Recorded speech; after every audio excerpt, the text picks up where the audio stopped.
Oke. Alhamdulillah yang hadir sudah cukup banyak nih kayaknya. Gimana kalau kita mulai aja, Bu Mega? Nggak apa-apa? Iya boleh. Maaf Bu, boleh izin sebentar saya habisin es krim saya dulu. Oke, oke, oke. Sebentar ya, colongan me time ini mumpung anaknya nggak ada. Oke, oke, oke. Kalau gitu saya Sebentar ya. sambil baca-baca CV-nya Bu Mega dulu Iya, ya. monggo, monggo. Oke. Teman-teman di sini ada CV-nya Bu Mega. Bu Mega nih Masya Allah. Saya kemarin baca CV-nya tuh, wow, takjub banget Masya Allah. Beliau adalah seorang adult clinical psychologist di Milfig Dokter Indonesia, Associate Psychology di Deva Psychology. Beliau juga aktif di Klinik Mutiara Edusensory Bintaro, dan juga beliau adalah seorang speaker di Monthly Mental Health Issue di FLT di Padio Semarang. Beliau juga bisa ditemui di Halodoc, School of Parenting, dan KALM. Nggak hanya itu loh teman-teman, ternyata beliau juga seorang editor dan teacher. Beliau adalah freelance book editor di Kepustakaan Populer Gramedia, Yayasan Gerakan Indonesia Mengajar, dan juga seorang freelance teacher for homeschooling student dan college student. Wow, Masya Allah ya. Beliau mendapatkan gelar masternya dari University of Indonesia. Beliau mendapatkan Master in Psychology Profession, Adult Clinical Psychologist dengan GPA 3,51. Beliau adalah seorang asisten Adult Clinical Psychology di Klinik Terpadu UI, Badan Konseling Mahasiswa UI, Puskesmas Sukma Jaya, Rumah Sakit Dr. Marzuki Mahdi Bogor, PSTW Budi Mulya, PSTW Mulya Jaya, PSBL Cipayung, Yakita Drugs and Treatment Bogor, PPA Polres Depok, RSMAS Kimenteng. Beliau mendapatkan gelar master tersebut dengan tesis Acceptance and Commitment Therapy for Enhancing Self-Compassion Among Young Adulthood with Social Anxiety. Sementara itu, Bachelor of Psychology-nya didapat di University of Diponegoro dengan GPA 3,52. Beliau aktif sebagai Executive Student Board as a Head of Self-Development Division dan mendapatkan scholarship dari Kemen Ristek Dikti. Final assignment beliau adalah exploration the psychological well-being of individuals who were blind in early adulthood. Masya Allah, dari sini aja saya bisa menebak beliau sangat perhatian dengan adulthood atau remaja. Dan di sini, di teman-teman Hikari ini banyak yang sudah menjadi parent.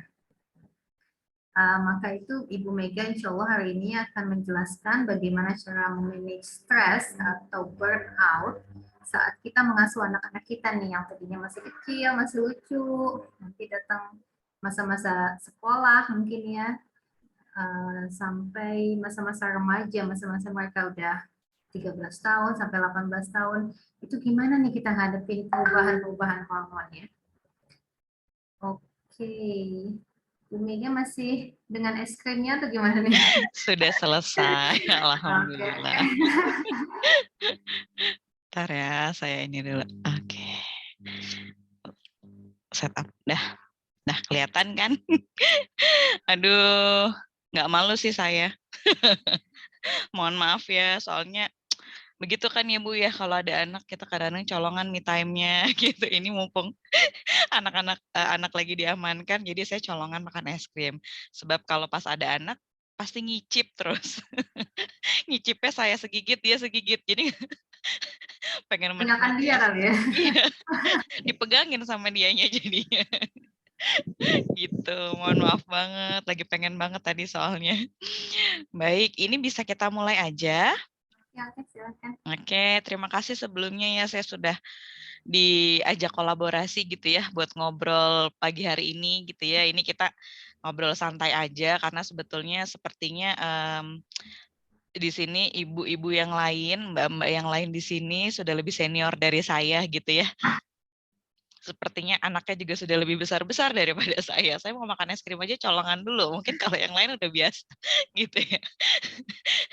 Oke, ini saya izin share screen ya. Oke, boleh.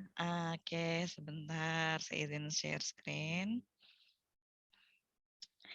Bentar ini biar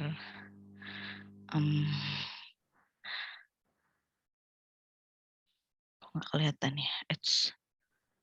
Ini aja. Bentar ini yang saya mau melebarkan dia. Single page. Udah kok nggak mau muncul ini ya. Udah kelihatan jelas belum ya? Kelihatan sudah, Ibu. Udah ya. Oke.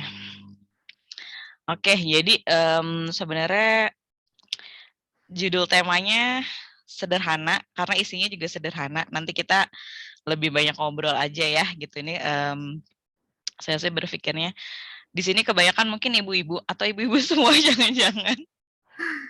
Ada ibu-ibu, ada bapak-bapak di sini. Oh gitu, karena biasanya kalau pagi-pagi biasanya ibu-ibu gitu ya, mumpung anaknya masih ini, masih itu gitu ya.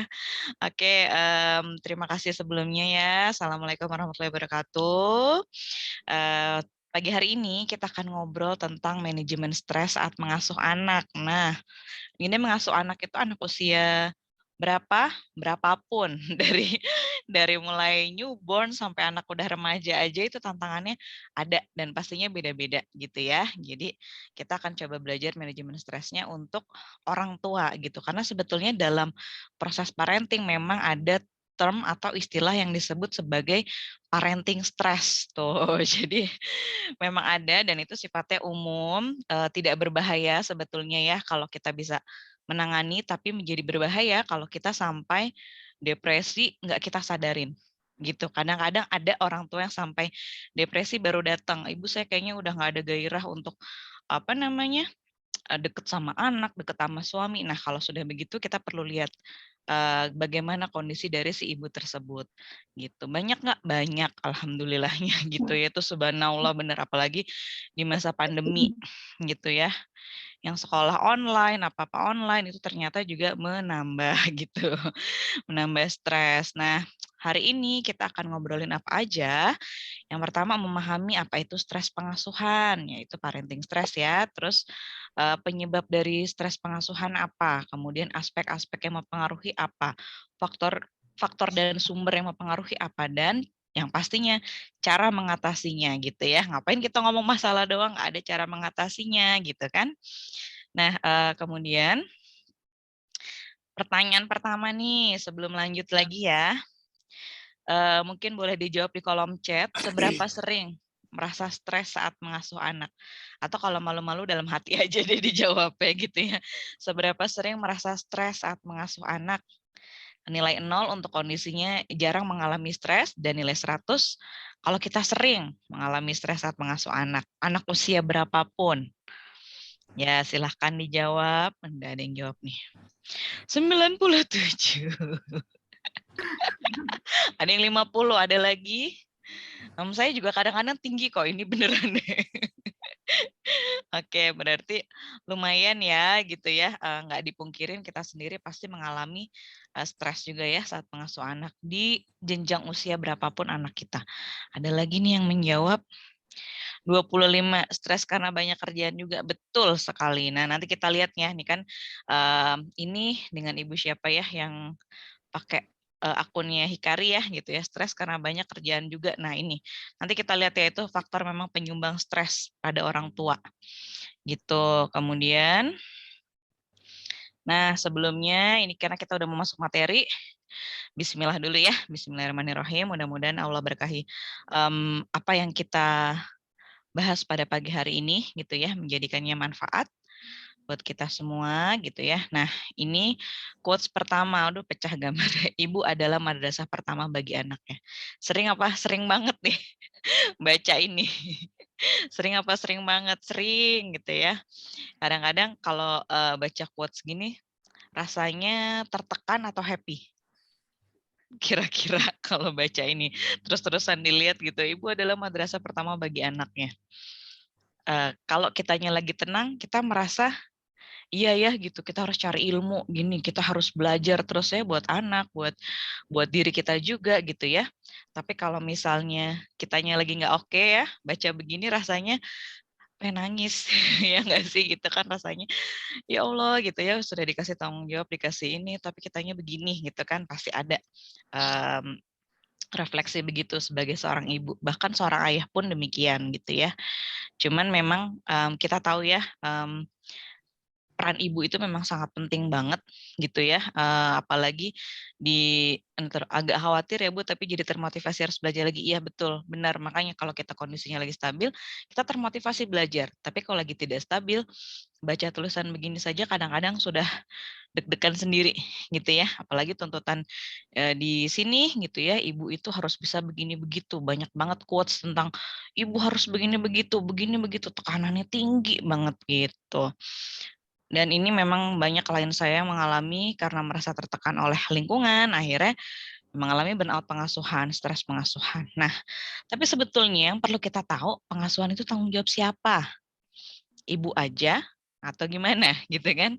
Nah, ternyata tetap mengasuh anak adalah tanggung jawab kedua orang tua, meskipun banyak dititik beratkannya itu pada ibu gitu. Makanya jangan heran ketika banyak akhirnya ibu-ibu yang mungkin, sudah nggak tahu harus cerita ke siapa gitu ya saat mengalami stres akhirnya burnout, akhirnya makanya kita kadang, nonton berita ada berita-berita kriminalnya ibu sampai mungkin kehilangan apa, kehilangan, perasaannya gitu ya, melukai anak segala macam. Nah itu biasanya karena memang kondisinya sudah mengalami stres bahkan depresi gitu. Kita nggak mau ya sampai, kita bahkan orang di sekeliling kita mengalami itu gitu ya. Itu. Kemudian, nah sekarang kita lihat dulu sebelum masuk ke materi tentang stres pengasuhan, sekarang tantangan dalam mengasuh anaknya apa? Nih sekarang di zaman pandemi semua serba online yang pasti gadget ya, gadget, internet, terus informasinya jadi banyak banget yang kita terima. Luber-luber ya kita dapat informasi. Bisa benar, bisa enggak gitu kan. Terus adanya social comparison. Jadi kita dibanding-bandingkan gitu ya. Mungkin secara nggak sadar orang tua kita dulu membandingkan juga bagaimana pola pengasuhan mereka dengan kita sekarang gitu kan. Terus ada juga perbedaan pola pengasuhan, tapi akhirnya pola pengasuhan dari orang tua yang dulu itu melekat di kita, dan kita nggak bisa keluar dari itu. Akhirnya kita melakukan lagi ke anak kita. Jadi, kalau itu baik, nggak masalah. Tapi kadang-kadang kalau itu masih ada kurang baiknya, jadi seperti black hole ya, kayak lingkaran itu aja dan kita susah untuk keluar dari situ. Itu tantangan dalam mengasuh anak saat ini. Ini usia berapapun ya sekarang, saya sering lihat juga kalau kita lagi di luaran gitu ya, ini menyedihkan sebetulnya kayak kita lagi makan, kadang ada anak kecil ya supaya tenang dikasih gadget gitu. Betul apa betul? Iya, anak tenang. Tapi dampaknya nanti kita harus memperbaiki lagi dalam pola pengasuhannya itu yang lebih berat gitu. Nah, nah sekarang kita masuk ke materi intinya ya. Apa itu stres pengasuhan gitu ya. Jadi stres pengasuhan itu sendiri sebenarnya adalah stres yang timbul karena adanya ketidaksesuaian antara tuntutan atau tekanan yang dirasakan oleh orang tua dan kemampuan orang tua dalam memenuhinya. Jadi ada tuntutan, ada tekanan, nah itu kan akhirnya menimbulkan ekspektasi ya. Waktu ekspektasi nggak terpenuhi, akhirnya orang tuanya down alias stres gitu ya. Nah, ketika sudah mengalami itu, tekanan itu akhirnya direspon secara negatif oleh orang tua gitu. Jadi merespon segala sesuatunya dengan negatif gitu ya. Dan akhirnya itu berhubungan dengan bagaimana dirinya dan anaknya gitu. Dan ini sifatnya sebetulnya stres pengasuhan sangat subjektif. Sangat subjektif gimana? Bisa jadi kondisi misalnya gini, ada anak yang susah banget diatur, tanda kutip ya, saking kreatifnya, saking cerdasnya gitu ya, selalu aktif banget ya. Bagi orang tua, ada yang merasa itu nggak masalah baginya, bukan sumber stres gitu ya, karena mungkin memang tipikal orang tuanya juga aktif gitu ya. Tapi ada juga orang tua yang dengan anak seperti itu, aduh kenapa ini anakku gini-gini, ya pokoknya stres banget ya. Nah, itu makanya stres pengasuhan itu juga sifatnya menjadi subjektif gitu. Bagi orang tua A mungkin dengan anak suka gulung-gulung main di rumput, wah iya dia lagi apa namanya lagi grounding gitu ya, santai. Tapi bagi orang tua lain kena pasir dikit udah teriak-teriak gitu, jangan stres karena harus mikirin bersihinnya segala macam. Nah, itu yang kadang kala menjadi subjektif. Ini contoh simpel ya, kita belum masuk ke masalah-masalah pada anaknya gitu ya. Gitu. Kemudian nah ini aspek yang perlu diketahui, aspek-aspek stres pengasuhan.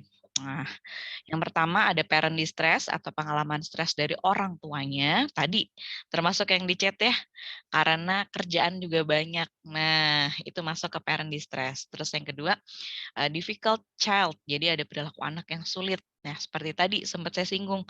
Jadi anak yang tanda kutip kreatif banget, cerdas banget, aktif banget, sampai susah diatur gitu ya. Kita butuh strategi ekstra untuk mengaturnya gitu ya. Dan aspek yang ketiga ada yang namanya parent-child dysfunctional interaction. Jadi ketidakberfungsian interaksi antara orang tua dan anak. Ini seperti apa? Kita akan lihat di bahasan berikutnya. Oke, sekarang kita masuk dulu ke aspek yang pertama ya, parent distress atau pengalaman stres orang tua. Nah, ini sebetulnya bagaimana kondisi kita sebagai orang tua ini sangat menentukan kita stres atau enggak dalam mengasuh anak. Yang pertama, feeling of competence. Jadi mungkin di sini mudah-mudahan sih nggak ada yang mengalami ini ya. Misalnya kita merasa kita nggak kompeten dalam mengasuh anak gitu. Kadangkala feeling seperti ini pun muncul saat misalnya ibunya awalnya pun mengalami baby blues gitu ya, mengalami PPD, postpartum depression gitu ya pada saat awal setelah melahirkan gitu ya, misalnya tidak bisa menyusui. Nah, kemudian ketika itu nggak diselesaikan, akhirnya ketika anaknya semakin bertumbuh gitu ya, ibu itu bisa merasa bahwa dia tidak kompeten sebagai orang tua. Ini kan sedih banget ya, kita sendiri kalau tahu ada sahabat kita, ada kerabat kita yang mengalami itu, pasti sedih gitu kan ya, kok apa namanya bisa sampai merasa seperti itu gitu kan. Kemudian social isolation yang kedua, misalnya orang tua yang memang secara sosial dia terbatas pergaulannya juga gitu ya, atau tidak mendapat dukungan sosial dari lingkungannya gitu ya. Kemudian yang ketiga, poin ketiga, restriction imposed by parent role. Jadi karena merasa orang tua gitu ya, jadi apa-apa sudut pandangnya hanya saya sebagai orang tua. Padahal selain orang tua kita nih pasangan ya kan, kita sebagai orang tua juga pasangan, sebagai anak, sebagai saudara, bagi kakak atau adik kita gitu kan, sebagai ponakan, sebagai cucu. Jadi kadangkala kita terlalu strict dengan rules yang kita buat sendiri karena kita orang tua, jadinya kita stres gitu. Jadi nggak fleksibel, padahal kita punya peran lain sebagai orang tua. Jadi kita tuh dalam 24 jam bukan terus-terusan menjadi orang tua aja. Itu yang perlu diingat gitu. Jadi dalam 24 jam, makanya kayak tadi saya menyempatkan diri me time, makan es krim itu adalah saya sebagai diri saya gitu ya. Saya sebagai seorang individu dewasa yang saya punya keinginan gitu ya. Cuman secara fleksibel keinginan itu baru bisa saya penuhi setelah anak saya lagi nggak ada di rumah gitu ya. Terus saya punya waktu sendiri. Jadi seperti itu. Kalau kita terlalu strict terhadap apa namanya, iya saya orang tua harus begini begitu, akhirnya kita bisa kehilangan jati diri kita gitu ya sebagai individu dewasa. Dan itu ternyata bikin stres. Nah, kemudian yang berikutnya poin keempat, relationship with spouse. Jadi bagaimana hubungan kita dengan pasangan itu sangat mempengaruhi bagaimana manajemen stres kita, bagaimana saat kita mengasuh anak, hubungannya kita sama pasangan baik atau enggak, bisa terbuka atau enggak, gitu ya. Bisa juga misalnya sekedar bilang, aku lagi capek nih megang si adik, tolong dong bantuin, kita bisa nggak menyampaikan itu, gitu ya. Itu sangat mempengaruhi juga gimana pengasuhan kita ke anak dan pola stres kita. Terus poin kelima, health of parent, bagaimana kondisi kesehatan kita juga mempengaruhi gitu ya. Jadi kalau di sini mungkin kalau ada ibu-ibu yang rajin berolahraga ya gitu, biasanya itu lebih apa namanya lebih um, balance, lebih seimbang energinya gitu ya, karena punya waktu untuk diri sendiri juga gitu ya, terus hormon dalam tubuhnya juga bekerjanya lebih baik sehingga pengelolaan stresnya jadi lebih baik gitu. Kemudian parent depression. Nah, ini biasanya ini untuk kasus-kasus yang orang tuanya mengalami depresinya tuh menengah sampai depresi berat gitu ya. Jadi memang ada orang tua yang sejak awal bahkan sebelum menikah memang sudah mengalami depresi, sering mengalami depresi. Nah, itu ketika nanti dia punya anak, kalau nggak diselesaikan, tanda kutip bisa mengalami kekambuhan gitu. Kalau ada tekanan gitu ya, bahkan dari anak sendiri, bisa aja kambuh lagi dan itu sangat mempengaruhi bagaimana nanti parentingnya gitu ya. Kemudian sekarang kalau dari aspek anak ya gitu ya yang menjadi bagian dari stres pengasuhan, yang kedua difficult child, jadi perilaku anak yang sulit. Poin pertama ada child adaptability. Jadi bagaimana seorang anak kemampuannya dalam beradaptasi dengan lingkungan gitu ya. Terus adaptasi dengan misalnya di sekolah gitu ya. Terus dengan misalnya kalau kita punya asisten rumah tangga di rumah gitu ya. Bagaimana juga ketika kitanya mungkin kerja di luar, terus anak sama kita gimana attachment-nya gitu ya. Ini semua juga mempengaruhi stres kita sebagai orang tua. Kemudian child demands ini jadi juga tekanan dari anak, kayak anak selalu misalnya pengen keberadaan kita, apa-apa maunya sama kita, misalnya ya gitu ya. Kaitannya juga sama child mood. Jadi mood, emotion, temperamen gitu ya. Kan ada anak-anak yang cenderung dia mudah deket gitu ya sama orang-orang di sekitarnya gitu ya. Nah, itu mungkin lebih mudah untuk kita arahkan. Misalnya pun kita mau pergi kerja lebih mudah untuk dikasih pemahaman gitu ya. Tapi untuk beberapa anak ada yang dia hanya mau sama ayahnya aja, ibunya aja. Bahkan sama pengasuh nggak mau gitu ya. Itu yang kadang-kala membuat orang tua juga menjadi ke bawah stresnya anak gitu ya. Kemudian distractibility, jadi bagaimana ini juga kemampuan anak tersebut apa namanya dalam fokus kesehariannya juga gitu ya. Ini mempengaruhi juga bagaimana pengasuhan orang tua ke anak gitu. Kemudian ini aspek yang ketiga itu ada parent child dysfunctional interaction. Jadi ketidakberfungsian interaksi orang tua dan anak gitu. Jadi poin pertamanya child reinforced parent, kemudian acceptability of child to parent sama aja tadi, terus child mood attachment ini kurang lebih sama. Jadi bagaimana keberfungsian hubungan kita sebetulnya ya, hubungan kita dengan anak baik secara perilaku, secara emosional gitu ya. Karena gini, kalau kita deket secara fisik aja tanpa melibatkan emosional, anak juga bisa merasakan gitu. Jadi anak nggak bisa deket dan itu lama-lama membuat si anak juga merasa asing dengan orang tuanya gitu. Mungkin kalau di sini kita yang orang dewasa mungkin ada yang ngalamin gini, iya saya nggak ada masalah kok sama orang tua saya dulu gitu ya. Tapi ternyata secara emosi dia nggak deket. Memang jadinya nggak ada masalah karena komunikasinya terbatas gitu ya, hanya misalnya dipenuhi kebutuhannya gitu ya, jadi kebutuhan materi terpenuhi tapi emosionalnya tidak, sehingga apa, saat pengasuhan bingung harus bagaimana bersikap ke anak gitu. Jadi akhirnya mengulangi lagi interaksi sama anaknya, nggak ada kelekatan emosionalnya gitu. Ini juga akan mempengaruhi stres dalam pengasuhan. Kok bisa? Iya, karena kalau kita komunikasinya nggak lancar aja ya ke pasangan, ke anak, pasti itu udah bikin stres. Karena kita nggak bisa menyampaikan harapan kita gitu ya, maunya kita gitu ya. Jadi seringnya miskom, seringnya jadi marah gitu. Makanya sebenarnya sebelum kita ngomongin anak kita begini begitu gitu ya, itu yang perlu kita lihat bagaimana hubungan kita dengan pasangan, bagaimana hubungan kita dengan diri kita sendiri gitu. Karena anak itu ngikut sebetulnya gitu ya, baik anak usia anak-anak maupun remaja, kan mereka melihat pola orang tuanya, sebetulnya itu.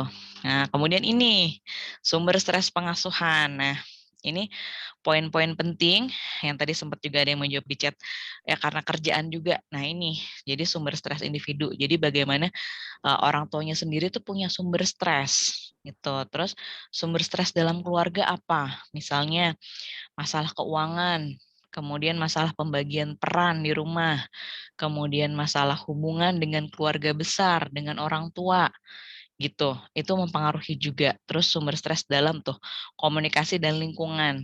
Itu karena kita bagaimanapun kita butuh support. Nah, ini bagus ada Hikari Parenting School gitu kan. Artinya orang tua bergabung di komunitas ini bisa saling sharing gitu kan, bisa saling keluh kesah. Mungkin awalnya hanya ikut webinar gitu, ikut kajian, lama-lama jadi ikrip gitu ya, jadi akrab. Bisa saling curhat, bisa saling sharing. Nah, itu udah bisa mengurangi stresornya gitu. Kemudian ini lebih tadi kan sumber stresnya itu kan jadi kita paham ya, jadi masalah itu datangnya bukan hanya dari anak, bukan dari lingkungan, tapi bisa dari diri kita. Nah, faktor penyebabnya apa? Pertama, stres kehidupan secara umum. Tadi pekerjaan gitu ya, terus karakteristik kita, kepribadian kita gitu ya, itu menjadi penyumbang juga. Kita fleksibel nggak terhadap masalah. Tipikal yang gampang stres, gampang overthinking, atau enggak, atau gitu ya, atau tipikal yang lebih santai gitu ya. Terus kondisi anak yang tadi sudah disebutkan ya, difficult child, mood anak, segala macam itu sangat mempengaruhi juga menjadi faktor penyebab. Terus adanya dukungan sosial dari siapa? Dari pasangan, dari keluarga, dari teman-teman, komunitas gitu ya. Terus bagaimana juga misalnya di tempat kerja gitu. Kadang-kadang kan ada kantor-kantor yang nggak mau memahami ya, gitu nggak mau memahami masalah keluarga atau anak, misal anak sakit nggak peduli masuk-masuk gitu. Ada yang begitu. Itu kan membuat kita stres juga ya, sementara kita butuh pekerjaan itu gitu ya. Nah, kemudian status ekonomi, nah nggak dipungkirin gitu ya, kondisi ekonomi keluarga itu mempengaruhi bagaimana stres pengasuhan di dalam keluarga tersebut gitu ya. Cuman ini sebetulnya sifatnya subjektif gitu ya, tergantung kita bagaimana untuk mengelolanya gitu ya. Kemudian kematangan psikologis, nah ini penting banget, makanya saya sih selalu menyarankan kalau ke apa namanya, yang kalau konseling pranikah gitu ya, ke anak-anak muda yang mau nikah gitu, nggak hanya muda sih, karena kan kalau menikah itu kan subjektif ya usianya ya. Yang penting jangan menikah karena hanya tuntutan sosial. Tapi pastikan kita sudah siap untuk menikah. Karena apa? Kalau kita sudah siap untuk menikah, kita harus sepaket siap menjadi orang tua. Gitu ya. Kecuali kalau yang sekarang lagi hits tuh, apa sih, penganut child free ya. Kalau saya kebetulan enggak sih gitu. Jadi saya tujuannya menikah ya untuk reproduksi, kemudian untuk membangun generasi berikutnya, punya keturunan gitu ya. Jadi pastikan memutuskan menikah itu bukan karena keputusan impulsif, karena butuh kematangan psikologis dalam menjalaninya sampai masa parenting. Kalau itu nggak selesai, nanti begitu punya anak, kitanya merasa belum siap, timbul masalah-masalah lain. Banyak Kak yang gitu, banyak banget gitu yang akhirnya ketika sudah punya anak baru tersentak sendiri, oh ternyata saya belum sesiap itu gitu. Itu jadi hal yang sangat menyedihkan karena anaknya yang menjadi korban ya, tanda kutip, dari stres dan sikap orang tuanya gitu. Kematangan psikologis tadi meliputi apa saja? Emosi, pikiran, perilaku. Itu ya, kalau kita ngomongin psikologis itu 3 aspek pentingnya, pikiran, emosi, perilaku. Udah itu. Gitu. Kemudian nah ini secara umum, jadi summary-nya adalah sebetulnya kalau kita ngomongin stres pengasuhan itu, kita menggunakan pendekatannya PCR, bukan rapid test ya, bukan swab maksudnya ya, tapi parent child relationship. Jadi 3 komponen ini penting sebagai sumber stres pengasuhan gitu. Jadi stres itu sumbernya bisa berasal dari orang tua, dari anak, ataupun hubungan keduanya, yang kadang kita nggak sadar ya gitu. Jadi kalau misalnya memang mengalami ini dalam keluarga, jangan menyalahkan hanya pasangan saja atau anak saja. Tapi ini memang harus dievaluasi, jangan-jangan memang ada hal yang belum tepat gitu ya di dalam interaksi antara kita dengan pasangan juga dengan anak. Misal, kadang kita nggak sadar, mungkin mudah-mudahan di sini nggak ada ya, yang kalau kita berantem sama pasangan, kita silent treatment, ngediemin, diem-dieman aja. Akhirnya apa? Anak mencontoh. Ketika dia marah, dia ikut diem. Ditanya nggak jawab. Masuk kamar, tutup pintu, jebret gitu. Banyak ngalamin Masya Allah banyak gitu ya. Jadi itu tanpa disadari, kadang-kadang kita nggak sadar itu adalah bagaimana perilaku kita, bagaimana interaksi kita dengan pasangan, saat ada masalah itu di copy paste sama anak. Itu yang kemudian menjadi bahaya berikutnya. Gitu. Nah, kemudian cara mengatasinya ya ini ya. Nah, ini yang penting cara mengatasi stres saat pengasuhan. Yang pertama pelajari tanda stres yang biasa dialamin. Misalnya, kita harus sadar nih secara fisik misalnya mulai migrain nggak berkesudahan gitu. Jadi misal 2 hari, 3 hari migrain aja gitu, bisa di kanan, bisa di kiri, nggak selesai-selesai. Udah minum obat, udah tidur, nggak selesai gitu ya. Itu terus dipahamin. Terus atau tiba-tiba alergi, gatal kulit, kambuh gitu. Atau tiba-tiba pencernaan kita terganggu, bisa diare, bisa sembelit gitu ya. Atau ekstrimnya vertigo gitu ya, nggak sembuh-sembuh gitu ya, atau kebingungan, atau tiba-tiba kita merasanya fatigue, jadi capek gitu, bangun tidur nggak seger, mau tidur susah gitu ya, itu udah jadi tanda-tanda stres. Kalau kita sudah mengalami itu, kasih diri kita time out, jeda dulu gitu. Jedanya dengan apa? Kita bisa menggunakan waktu kita untuk me time gitu. Me time itu gini, konsep me time gini ya ibu-ibu ya, jangan salah nih. Jadi kebanyakan orang sekarang sedikit-sedikit healing gitu ya. Dikit-dikit hilang, healing, hilang, healing gitu ya, tapi nggak tahu yang dituju apa.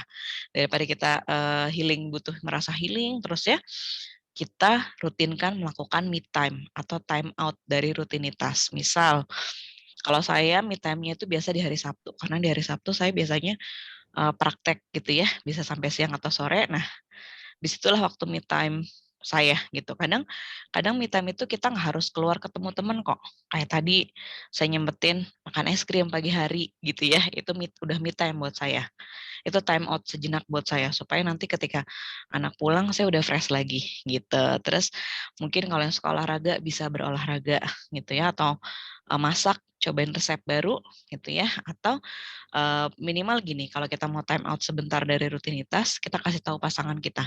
Kita kasih tahu orang di rumah yang memang biasa membantu mengasuh anak gitu ya, "Oh saya lagi butuh, waktu nih, tolong ya di-handle dulu," gitu. Misalnya, 1 jam aja atau 2 jam gitu ya, "Saya mau gini gini gini," gitu. Kita benar-benar harus keluar. Nah, ketika kita melakukan time out atau me time itu, kita fokus, jangan lagi mikirin anak, gitu. Kok bisa? Harus dilatih, gitu. Jadi jangan sampai kita udah ngeluangin waktu nih, keluar nih sama teman segala macam, pulang-pulang kita stres. Karena ternyata kita nggak happy di sana. Kalau kita nggak happy berarti itu bukan cara me time kita yang terbaik. Atau misal kita suka, kalau sekarang tuh banyak juga yang suka nonton drakor, kalau saya sih nggak ya, biasa aja gitu. Nah, bukan berarti terus kita me time nonton drakor sampai begadang, itu bukan me time. Kalau kalau kalau itu me time dia tidak akan merusak, jam biologis kita. Gitu. Intinya setelah melakukannya kita merasa fresh, itu baru me time atau time out yang sesuai dengan, kebutuhan kita, gitu ya. Kemudian ketika memang ada masalah, gitu ya, setelah tadi udah me time, time out gitu ya, kita bisa memikirkan dan pilih opsi solusi lain. Misal gini, sekarang udah mulai ini lagi liburan sekolah sih ya, tapi kalau udah mulai masuk, udah mulai PTM kan gitu ya, udah tatap muka, mungkin, kalau nggak ada asisten rumah tangga di rumah, kita kebut-kebutan nih, nyiapin sarapan apa segala macam. Nah, pikirkan opsi lain, kalau memang nggak sempat masak, belilah online gitu, atau beli di tempat makan terdekat, itu sudah jadi pilihan solusi gitu. Tapi nggak bisa selalu gitu, ya nggak harus selalu gitu, sekali waktu. Misal kita menjadwalkan seminggu sekali atau 2 hari dalam seminggu, absen masak, misalnya ya, itu sebenarnya udah jadi solusi daripada daripada kita tetap turun ke dapur, tapi sambil kesel merasa lelah.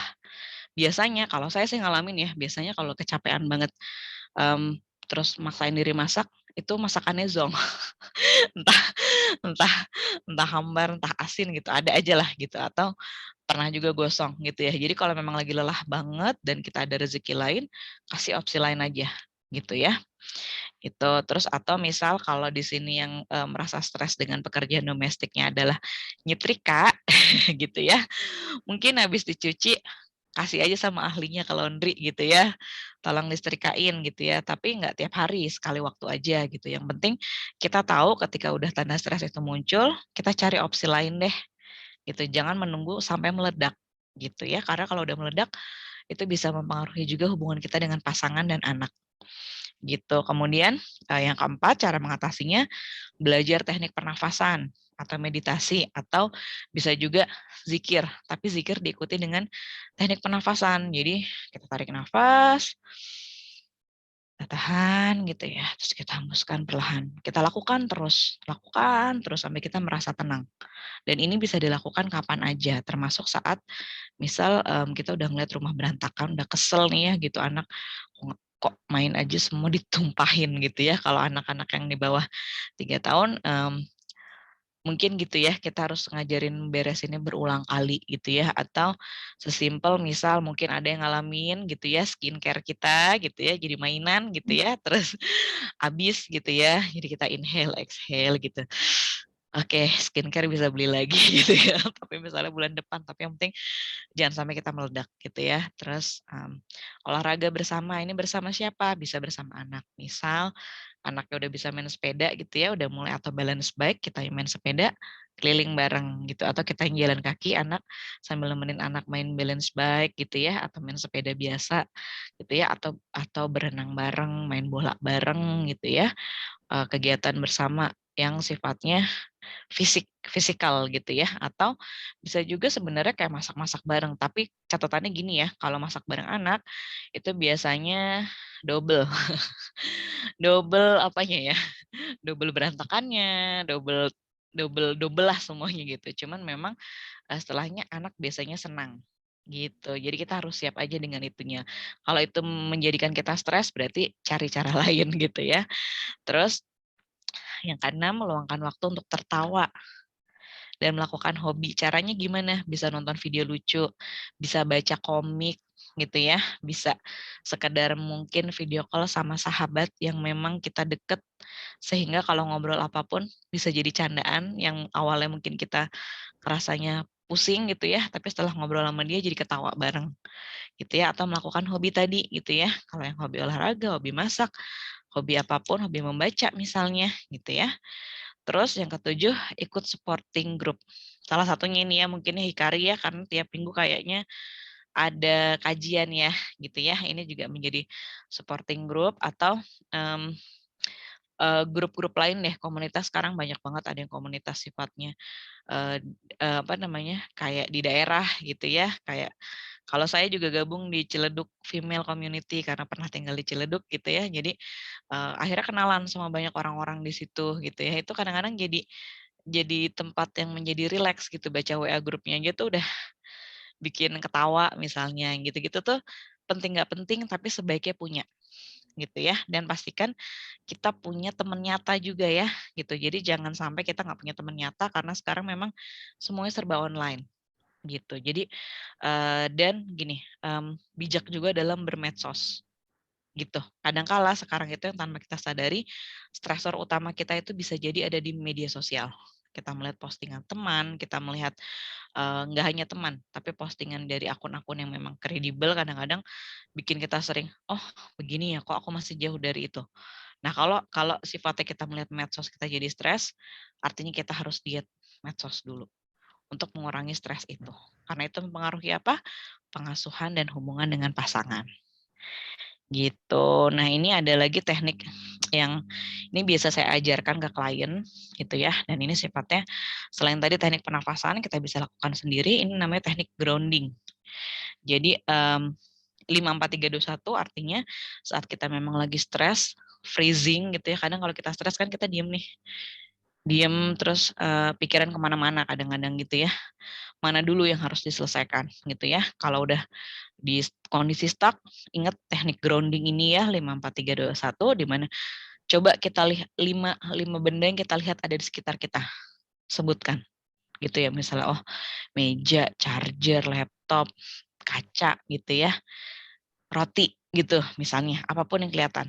Kemudian 4 4 hal yang bisa kita sentuh gitu ya, di sekitar kita aja yang kita di mana kita duduk gitu ya.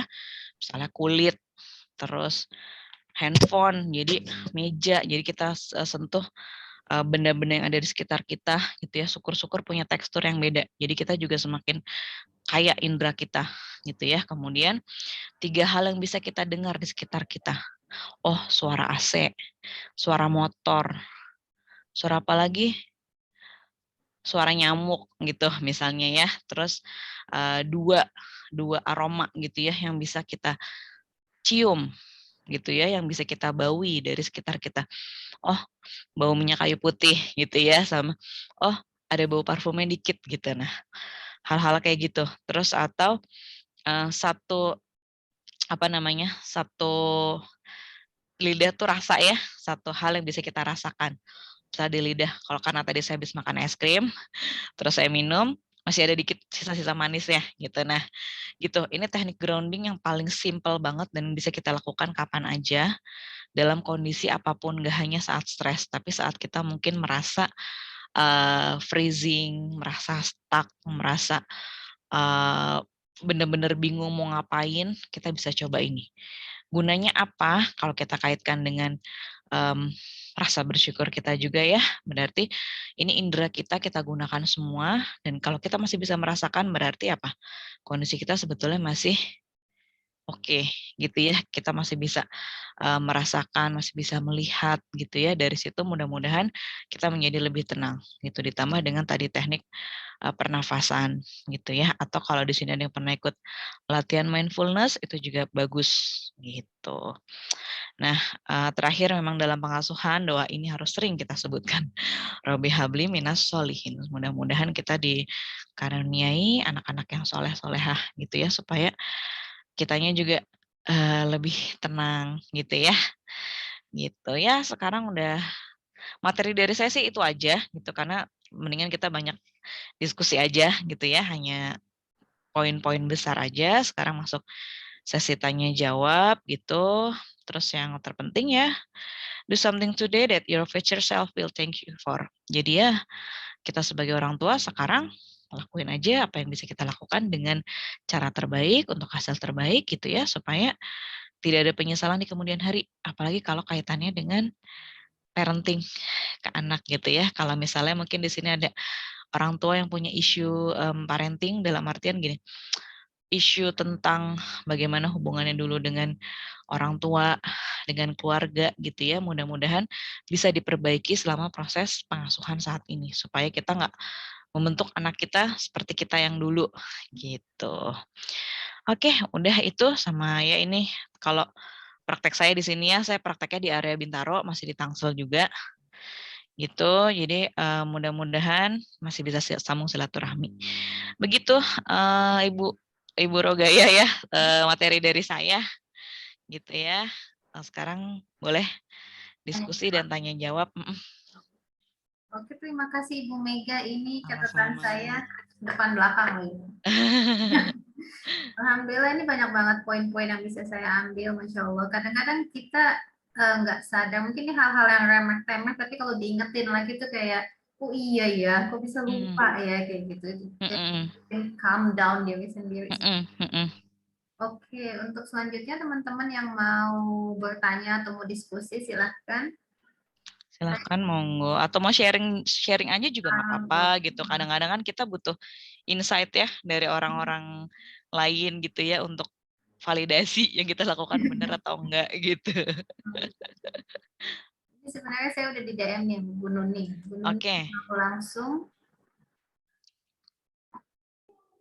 Bu Nuning mau langsung atau gimana nih? Nah, oke. Silakan Bu Nuning. Oke, bismillah. Assalamualaikum Bu Mega, salam kenal. Waalaikumsalam Bu Nuning, salam kenal. Iya, senang sekali pagi-pagi sudah dapat ilmu dari Bu Mega. Sebelumnya mungkin saya mau sharing aja ya Bu Mega ya. Jadi alhamdulillah kalau saya sekarang ini sudah berada di fase anak-anak sudah pada besar ya. Jadi yang kecil itu kelas 4 SD. Ketika saya dapat ilmu dari grup ini gitu ya di Hikari, kemudian sebelumnya kan saya juga udah kenal sama ibu-ibu yang bergelut di ranah psikologi gitu ya. Saya jadi kadang itu apa, kenapa nggak dari dulu gitu ya, ketika anak-anak saya masih kecil-kecil gitu kenal dengan ilmu-ilmu seperti ini. Jadi tapi apa, itu semua nggak jadiin saya menyesal sih, cuma ya sedikit bisa saya perbaiki atau saya tularkan gitu ya, apa, pengalaman-pengalaman ini, terus kemudian saya ajak, kebetulan saya juga guru di salah satu TK gitu ya. Jadi kalau waktu-waktu seperti itu kan yang rentan ini ya, ibu-ibu stres itu kalau anak-anak TK gitu ya, anak-anak masih kecil gitu ya. Itu yang saya rasakan dulu gitu. Saya sebisa mungkin ajak gitu wali-wali murid TK saya gitu ya untuk mengikuti kajian-kajian seperti ini. Jadi Masya Allah ya, kenal dengan ibu-ibu yang seperti ini bikin kita kaya gitu ya. Saya juga penyesalan saya nggak terlalu besar sih, karena sudah saya umur setua ini baru kenal gitu dengan ibu-ibu ini, dan semoga sih saya bisa ambil manfaatnya, dan banyak sih yang bisa saya ambil manfaatnya. Dan untuk apa, ibu-ibu yang hari ini sempat join gitu, hari ini pagi ini, Masya Allah ya, dan jangan lupa mengajak juga orang-orang di sekitarnya gitu ya untuk join di komunitas-komunitas baik seperti ini. Itu aja sih Bu Mega, terima kasih. Assalamualaikum. Iya, Masya Allah, sharingnya bagus banget Bu Nuning gitu. Bu Rugaya, aku nanggepin dikit ya Bu Nuning ya, tapi memang benar gitu, memang masa stres pengasuhan umumnya itu dialami ketika anak masih kecil-kecil, apalagi balita ya gitu ya. Terus kalau udah remaja sih biasanya kita sudah nemu polanya, pola interaksi yang baik dengan anak, karena anak komunikasinya juga sudah lebih lancar. Nah tadi benar kata Bu Nuning, sebenarnya nggak ada kata terlambat, makanya saya bilang satu sisi tantangan dalam pengasuhan sekarang adalah banyaknya arus informasi. Kita mau ikut kegiatan itu sebenarnya banyak banget. Tinggal kitanya mau atau enggak. Kalau dulu mungkin zaman Bu Nuning ya, waktu anaknya kecil-kecil mungkin nggak ada kayak gini-gini ya Bu ya, belum zaman Zoom, belum zaman webinar. Kalau mau ikut kegiatan kita harus datang. Udah datang, kadang ada tiketnya gitu kan, terus terbatas lagi gitu kan karena ruangannya terbatas dan segala macam. Tapi kalau sekarang kan kita gampang mengakses informasi. Jadi mudah-mudahan kita bisa menggunakan informasi yang ada dengan bijaksana gitu ya, bisa mengajak orang lain. Nah, terima kasih Ibu Nuning untuk sharingnya gitu ya. Masya Allah, guru TK ya Bu ya, aduh sabar banget. Udah pasti sabar banget ya kalau guru TK tuh. Angkat topi Bu saya Bu. Saya pernah ngajar SD aja kadang kalau kelas kecil banyak inhale exhale-nya. Oke, gitu kalau tanggapan dari saya, Bu Roga ya. Terima kasih ya Bu Nuning sharingnya. Masya Allah, emang Bu Nuning ini saya juga kenal mungkin udah sekitar 2-3 tahunan ya kayaknya kita berkenalan. Emang banyak banget insight yang bisa saya dapat dari Bu Nuning, Masya Allah. Oke, selanjutnya di kolom chat ini udah ada beberapa pertanyaan. Mungkin bisa saya bacakan dari Ibu Alin. Assalamualaikum warahmatullahi wabarakatuh. Saya mau tanya bagaimana menghadapi anak yang sudah kelas 10 tapi jarang berbicara. Oke, ada tambahannya ya. Ayahnya sudah meninggal 1 tahun lalu ya. Oke, innalillahi wa inna ilaihi raji'un. Ya, tambahan dari Bu Alin ya di chat bawahnya. Langsung saya jawab aja coba Bu Rogaya, saya jawab coba ya. Waalaikumsalam warahmatullahi wabarakatuh. Terima kasih Bu Alin untuk pertanyaannya gitu ya. Sebetulnya gini, kalau misalnya anak jarang berbicara, kita nggak bisa hanya bilang oh dia jarang berbicaranya sekarang, tapi kita harus coba untuk evaluasi lagi, kita mundur ke masa tumbuh kembang anaknya gitu ya. Anak ini menjadi mendadak jarang berbicara setelah ayahnya meninggal, atau memang dari kanak-kanak gitu ya, memang dari dulunya itu cenderung anak yang lebih pendiam gitu. Kita mesti lihat dulu dari situ. Kita mesti assess dulu, mesti evaluasi. Kalau memang tipikalnya yang dari dulu jarang berbicara gitu ya, kita evaluasi lagi bagaimana selama ini komunikasi kita dengan anak. Kita dari anak dalam perut gitu ya, terus anak bertumbuh, kita sering nggak mengajak komunikasi? Komunikasi yang seperti apa? Interaktif. gitu ya. Jadi benar-benar misal nggak hanya tentang hal-hal yang penting aja, tapi bahkan nggak penting pun kita sering tanya. Misal apa? Misal gimana tadi di sekolah gitu ya, atau mau makan apa, atau pernah nggak coba untuk mendekati anak secara emosional, yaitu menanyakan tentang pribadi dia. Misalnya terlihat murung, lagi sedih gitu ya, lagi marah atau lagi gimana. Apalagi kalau ini memang isunya terjadi lebih banyak diamnya itu ya, jarang bicara ketika ayahnya sudah meninggal. Ini perlu kita lihat hubungan dengan ayahnya bagaimana. Hubungan secara emosional ya, biasanya kalau seseorang dekat secara emosional ketika sosok lekat tersebut, figur tersebut telah tiada, itu memang menjadi pukulan bagi si anak. Apalagi kelas 10 ya, kelas 10 kan berarti baru kelas 1 SMA ya, baru masuk SMA. Dan perlu dilihat juga ada masalah nggak dia di sekolah. Selain tadi mungkin merasa berduka yang sangat mendalam atas kehilangan orang tuanya gitu ya. Tapi perlu dilihat juga di sekolah yang sekarang dia ada masalah atau enggak. Dia nyaman atau enggak gitu ya. Karena kalau ini terjadinya di anak usia di kelas 12 gitu ya, artinya usianya lebih besar lagi, problemnya bisa lain lagi gitu. Jadi yang perlu Bu Alin tahu sekarang adalah sebenarnya coba ajak bicara ke anak heart to heart gitu ya. Mungkin kalau memang bukan tipikal yang komunikasinya secara emosional, mungkin pelan-pelan. Jadi bisa diajak anaknya untuk jalan-jalan dulu, mumpung lagi liburan sekolah gitu ya. Nanti sambil cari momen yang pas, kemudian digali. Jangan-jangan kakak sedih ya, gitu. Kakak kangen sama ayah, gitu ya. Atau kakak di sekolah gimana, gitu. Seneng nggak di sekolah sekarang? Jadi ini banyak yang harus digali Bu dari anaknya nih, gitu ya. Termasuk ibu juga harus bikin evaluasi, diingat-ingat kembali. Ini anak memang tipikal yang mudah untuk membuka percakapan, gitu ya, komunikasi atau enggak, gitu. Karena kaitannya juga dengan temperamen anak, dengan mood anak. Anak ini termasuk anak dengan mood yang stabil, baik, gitu ya. Maksudnya memang cenderung tenang, atau semua perubahan terjadi setelah ayahnya nggak ada, atau setelah masuk sekolah baru, ya. Itu sih PR dari saya, Bu Alin ya, kalau memang memungkinkan untuk diajak konsultasi ke psikolog remaja juga nggak apa-apa. Tapi kalau belum memungkinkan, Ibu asesmen sendiri aja. Poin-poin tadi yang harus diketahui. Kalau memang ternyata dia menjadi diam karena kehilangan ayah, nah itu Ibu Alin harus juga lebih aware sama kebutuhan anak ya. Gitu. Itu sih Bu Alin yang bisa saya sampaikan. Mudah-mudahan membantu sedikit menjawab ya, karena ini saya melihatnya sih lebih bersifatnya emosionalnya anak ya. Gitu. Kita nggak tahu apa yang sebenarnya dialami sama si anak. Gitu ya. Begitu. Terima kasih pertanyaannya. Oke, Bu Alin gimana? Ada tambahan atau gimana? Oh, udah baik. Terima kasih Bu Alin. Sama-sama. Insya Allah anaknya juga lebih open up ya sama mamanya, insya Allah. Oke, selanjutnya ini ada Ibu Ivi. Assalamualaikum. Bagaimana cara mengatasi kecemasan yang berlebihan dalam pengasuhan? Oh, ini mirip saya ini.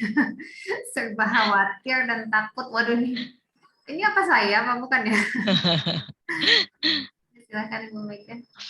Oke, saya jawab dulu ya pertanyaan dari Ibu Ivi ya. Bismillah. Waalaikumsalam warahmatullahi wabarakatuh. Terima kasih Ibu Ivi untuk pertanyaannya. Ini yang sering ditanyakan oleh orang tua pada umumnya, bahkan sampai di ruangan praktek juga begitu ya. Gimana cara mengatasi kecemasan dalam pengasuhan anak? Yang perlu kita lihat pertama gini, ibu termasuk orang gitu ya, individu dewasa ya. Jadi kita ngomongin bukan hanya peran sebagai orang tua, tapi sebagai pribadi, termasuk orang yang mudah cemas nggak? Itu dulu dijawab. Jadi orang yang memang gampang stres nggak? Gitu. Nah dari situ kita baru tahu, oh, ini cemasnya memang hanya terkait pengasuhan atau kita belum selesai sama diri kita. Karena ketika cemas, itu kan yang main pikiran kita nih. Berarti ada hal-hal yang kita khawatirkan akan terjadi. Gitu ya. Padahal biasanya kekhawatiran itu tidak terbukti. Biasanya kalau memang itu cemas ya, kecuali kita punya pengalaman traumatis dan kita nggak mau anak mengalami hal yang sama dengan yang kita alamin, itu beda soal Bu. Gitu. Tapi yang pasti coba dilihat adalah Ibu termasuk orang yang gampang cemas nggak? Kalau iya, Ibu selesaikan dulu masalah cemas dalam diri Ibu. Karena gini, Ibu harus paham, cemasnya ini ke anak terkait apa aja. Itu poin yang harus dipahamin.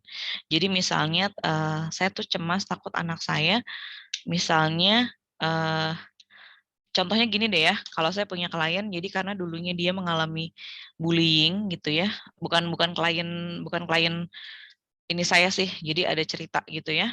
Jadi dulunya mengalami bullying, sehingga membuat si ibu ini menjadi sosok yang tertutup gitu ya. Kemudian dia khawatir anaknya mengalami hal yang sama gitu. Jadi kalau memang itu yang dialamin, berarti ibu harus konseling gitu untuk menyelesaikan kecemasannya. Tapi kalau cemasnya hanya sebatas gini, saya takut anak saya nilainya jelek nih gitu ya, atau saya takut anak saya kayaknya badannya kecil, jadi kalau main nanti takutnya kesenggol temennya jatuh. Ada juga kan yang sering merasa seperti itu, atau nggak bisa ngikutin pelajaran. Nah, kalau masalahnya itu, ibu harus cari solusi lainnya. Oh, berarti kalau memang anaknya kurang dalam pelajaran, mungkin diikutkan tambahan belajar atau les gitu ya. Seperti itu. Jadi ibu mesti detail dulu, mesti tahu cemasnya itu terkait pengasuhannya yang bagaimana gitu. Kalau memang masalahnya di diri Ibu Ivi, saya sih menyarankan Ibu Ivi dulu yang menyelesaikan kecemasannya, karena yang terpenting sebenarnya cemas itu yang perlu dipahamin biasanya ada polanya gitu. Cemas itu ada dalam pikiran kita, biasanya ketika kita sangat mengkhawatirkan hal itu nggak terjadi, akan terjadi, padahal belum tentu. Kemudian yang kedua biasanya punya pola. Jadi kalau udah karena ada polanya, kita sudah tahu kita harus memahami tanda-tanda cemas ini munculnya kapan. Misalnya ketika dihadapkan situasi tertentu, gitu. Itu. Kemudian yang ketiga, kalau kaitannya dengan ekspektasi kita ke anak, nah ini yang harus kita juga kelola, gitu. Orang tua boleh berekspektasi ke anak, boleh, tapi harus dikelola. Harus tahu bagaimana kemampuan anak juga. Gitu Bu Ivi ya. Untuk lebih lanjutnya sih, saya lebih menyarankan secara pribadi Bu Ivi evaluasi, termasuk memang orang yang mudah stres dan cemas atau enggak. Gitu, karena itu kaitannya sama bagaimana mengelola ekspektasi ke anak ke depannya. Gitu. Mudah-mudahan menjawab ya Bu Ivi ya. Jawabannya muter-muter, tapi maksudnya supaya lebih paham. Kadang-kadang karena cemas ini, kalau orang tua cemas itu biasanya ya, sekali lagi ya, biasanya itu kitanya sendiri sudah punya isu cemas. Itu biasanya. Gitu ya, atau kita punya masalah-masalah traumatis yang memang harus diselesaikan terlebih dahulu. Begitu. Begitu Bu Rugayah dari saya. Wah, jazakillah khairan kasiran. Ya, dilanjut atau bagaimana?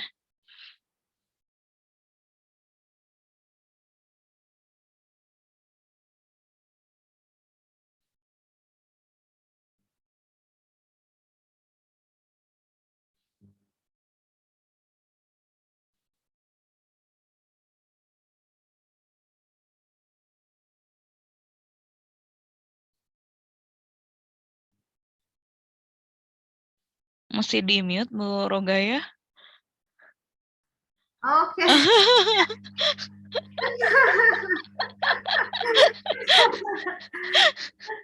Panjang lebar loh tadi. Iya makanya, ini kayaknya lagi baca pertanyaan tapi kok ada suaranya. Oke. Jadi dari Ibu Fazria ini bertanya mengenai anak pertama yang diasuhnya tuh manja dan suka main fisik kelihatannya. Jadi pada saat adik-adiknya itu sudah tertanam di bawah alam bawah sadarnya bagaimana cara mengatasinya. Oke, langsung saya jawab aja kali ya, Bu Rogaya ya. Waalaikumsalam warahmatullahi wabarakatuh. Terima kasih Ibu Fazria Pohan untuk pertanyaannya.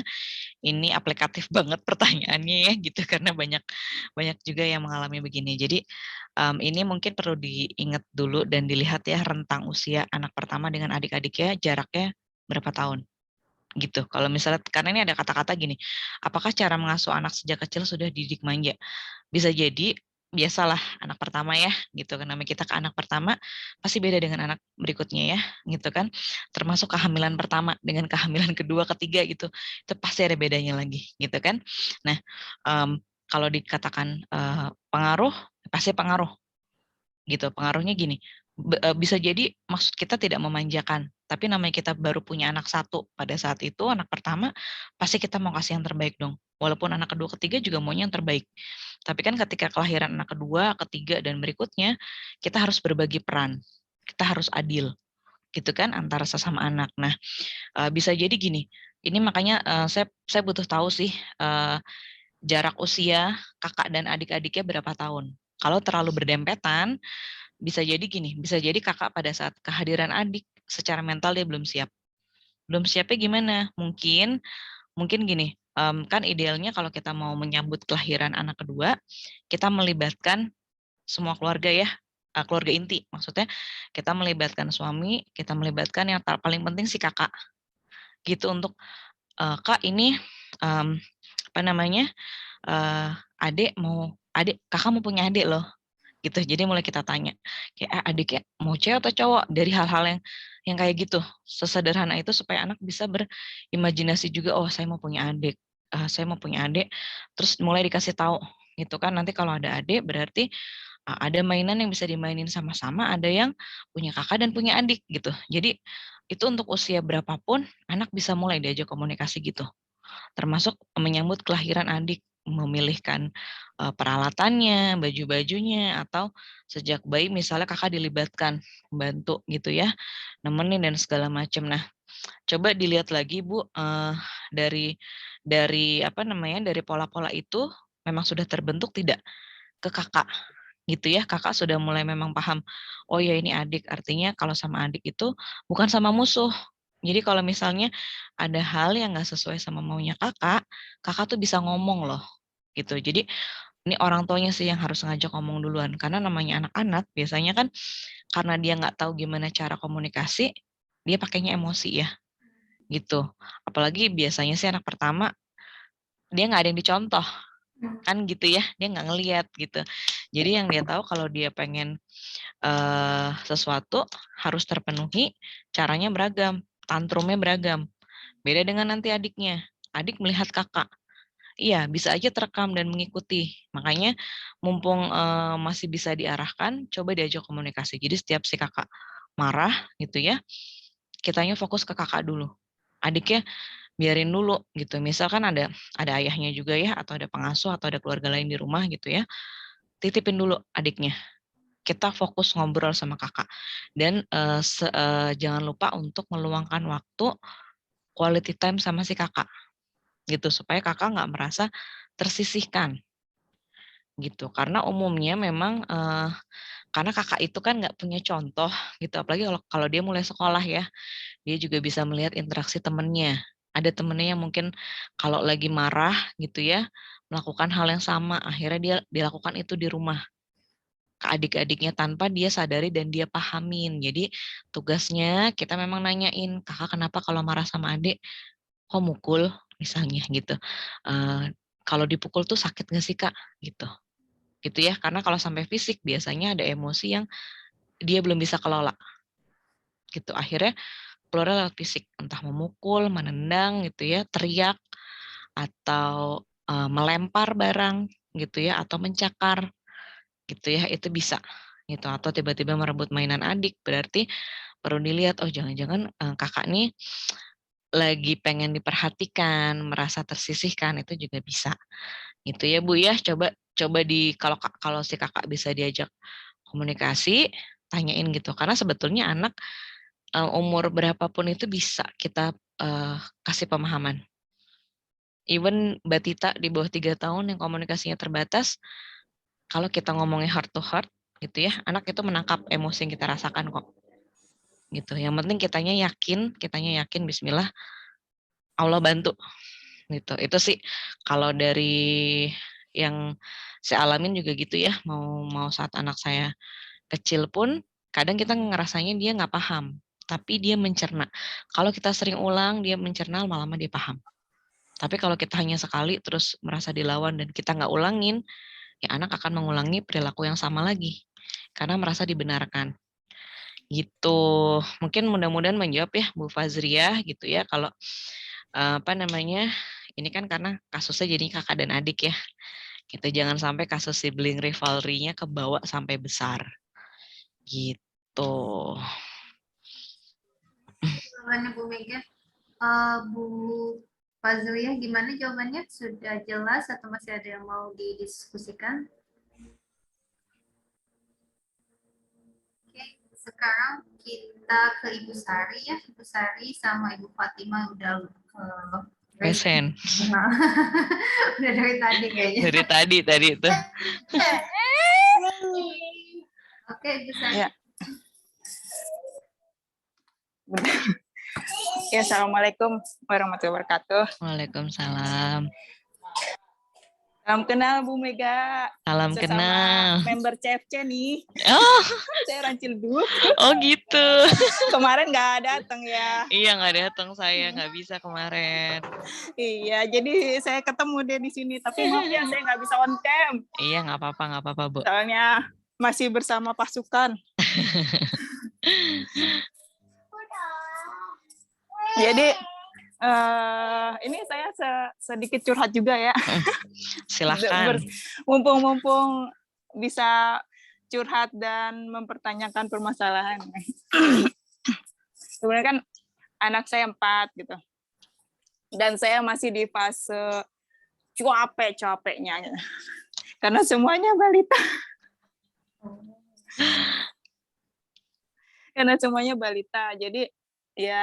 Jadi masih di fase penuh dengan tangisan dan teriakan dan segala-galanya. Yang kadang kayak yang saya kesulitan itu kalau udah ini mainan satu yang lain banyak, rebutan itu tetap yang paling utama. Ini juga capek sambil mondar-mandir. Jadi maaf ya, Mas-masan. Bapak Bu Sari mau tarik nafas dulu. Iya. Ada ya, jadi kadang tuh saya bukan pernah lagi ya, itu kayaknya udah sering banget itu. Ya, nih. Tuh. Itu nggak dapet. Ingat meditasinya Bu Sari yang tadi diajarin Bu Mega. Iklan, maaf. Jajan. Nih. Di sana jajan.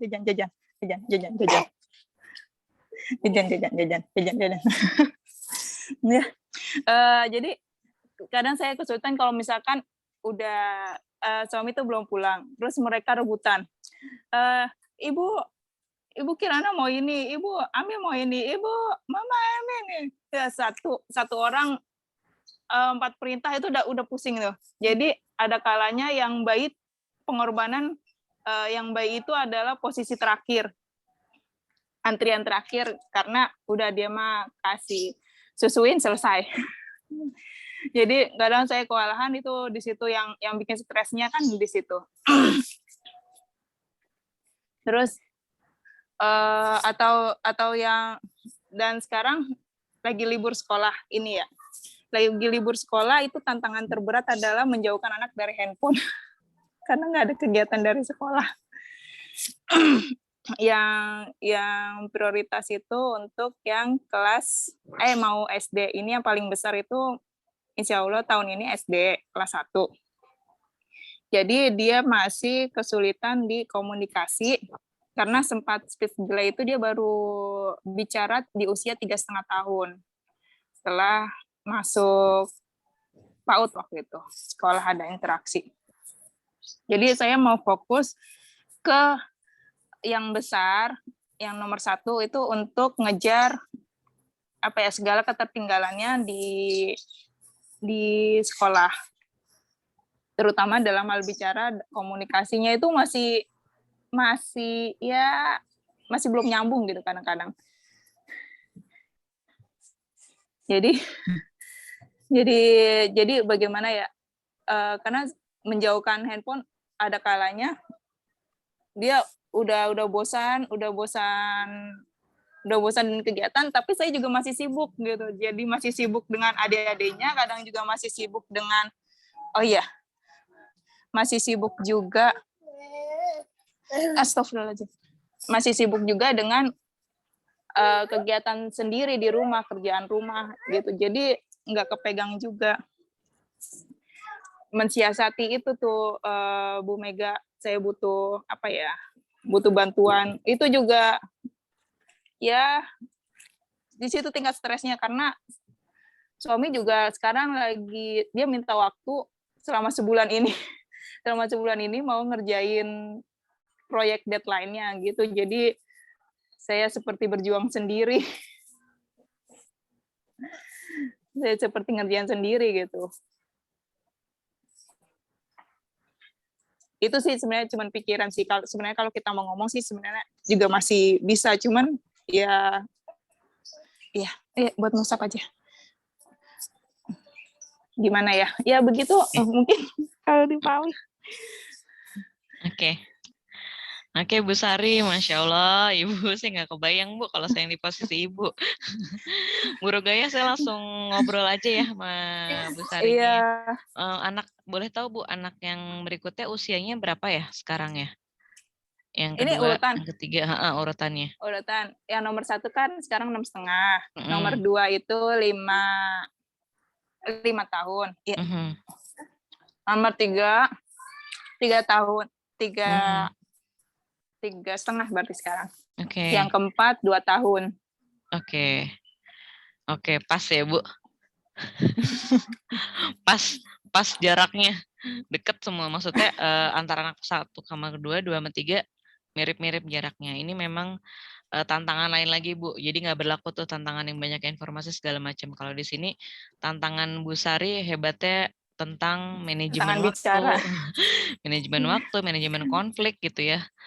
Banyak hal yang harus di-manage gitu ya. Ditambah tadi kebetulan suami juga minta waktu untuk mengerjakan deadline gitu. Berarti kan artinya memang mungkin pekerjaan domestik juga dikerjakan sendiri ya Bu Sari ya gitu. Benar-benar mengasuh 4 anak ditambah melakukan pekerjaan domestik. Nah, kalau pekerjaan domestiknya sendiri merasa ada masalah berat banget nggak Bu? Maksudnya ada yang mungkin bisa didelegasikan kerja sama suami gitu ya? Maksudnya apakah memang semuanya Bu Sari yang mengerjakan? Karena pasti kalau kita udah lelah dengan pekerjaan domestik itu stres kita juga nambah gitu ya. Jadi mungkin mungkin ada yang bisa dibagi tugas gitu nggak Bu di rumah sama suami? Itu sih udah saya bagi. Jadi saya juga udah bilang, saya minta tolong sama dia untuk handle cucian piring. Tolong banget, karena kalau nyuci piring itu kan harus fokus ke cucian piring.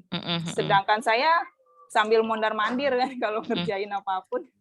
Jadi saya ngerjain yang bisa disambi-sambi dengan panggilan bocah. Tapi udah seminggu ini dia nggak kepegang cucian piringnya karena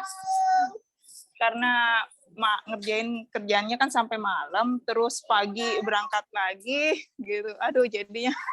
Iya kebayang Bu, itu memang yang jadi berat lagi ya. Memang maksudnya idealnya kalau kita sudah ada komitmen gitu ya buat kerjasama mengerjakan kerjaan domestik, idealnya semua dikerjain bareng-bareng. Karena kan ini anaknya memang ada 4 ya Bu Sari ya gitu ya. Jadi mau nggak mau kitanya harus benar-benar mendapat bantuan itu. Kalau enggak ya pasti capek banget. Nah, tadi pertanyaan intinya juga sama ini ya Bu ya, kalau udah bosen bisa mungkin menjauhkan dari gadget gitu ya. Karena memang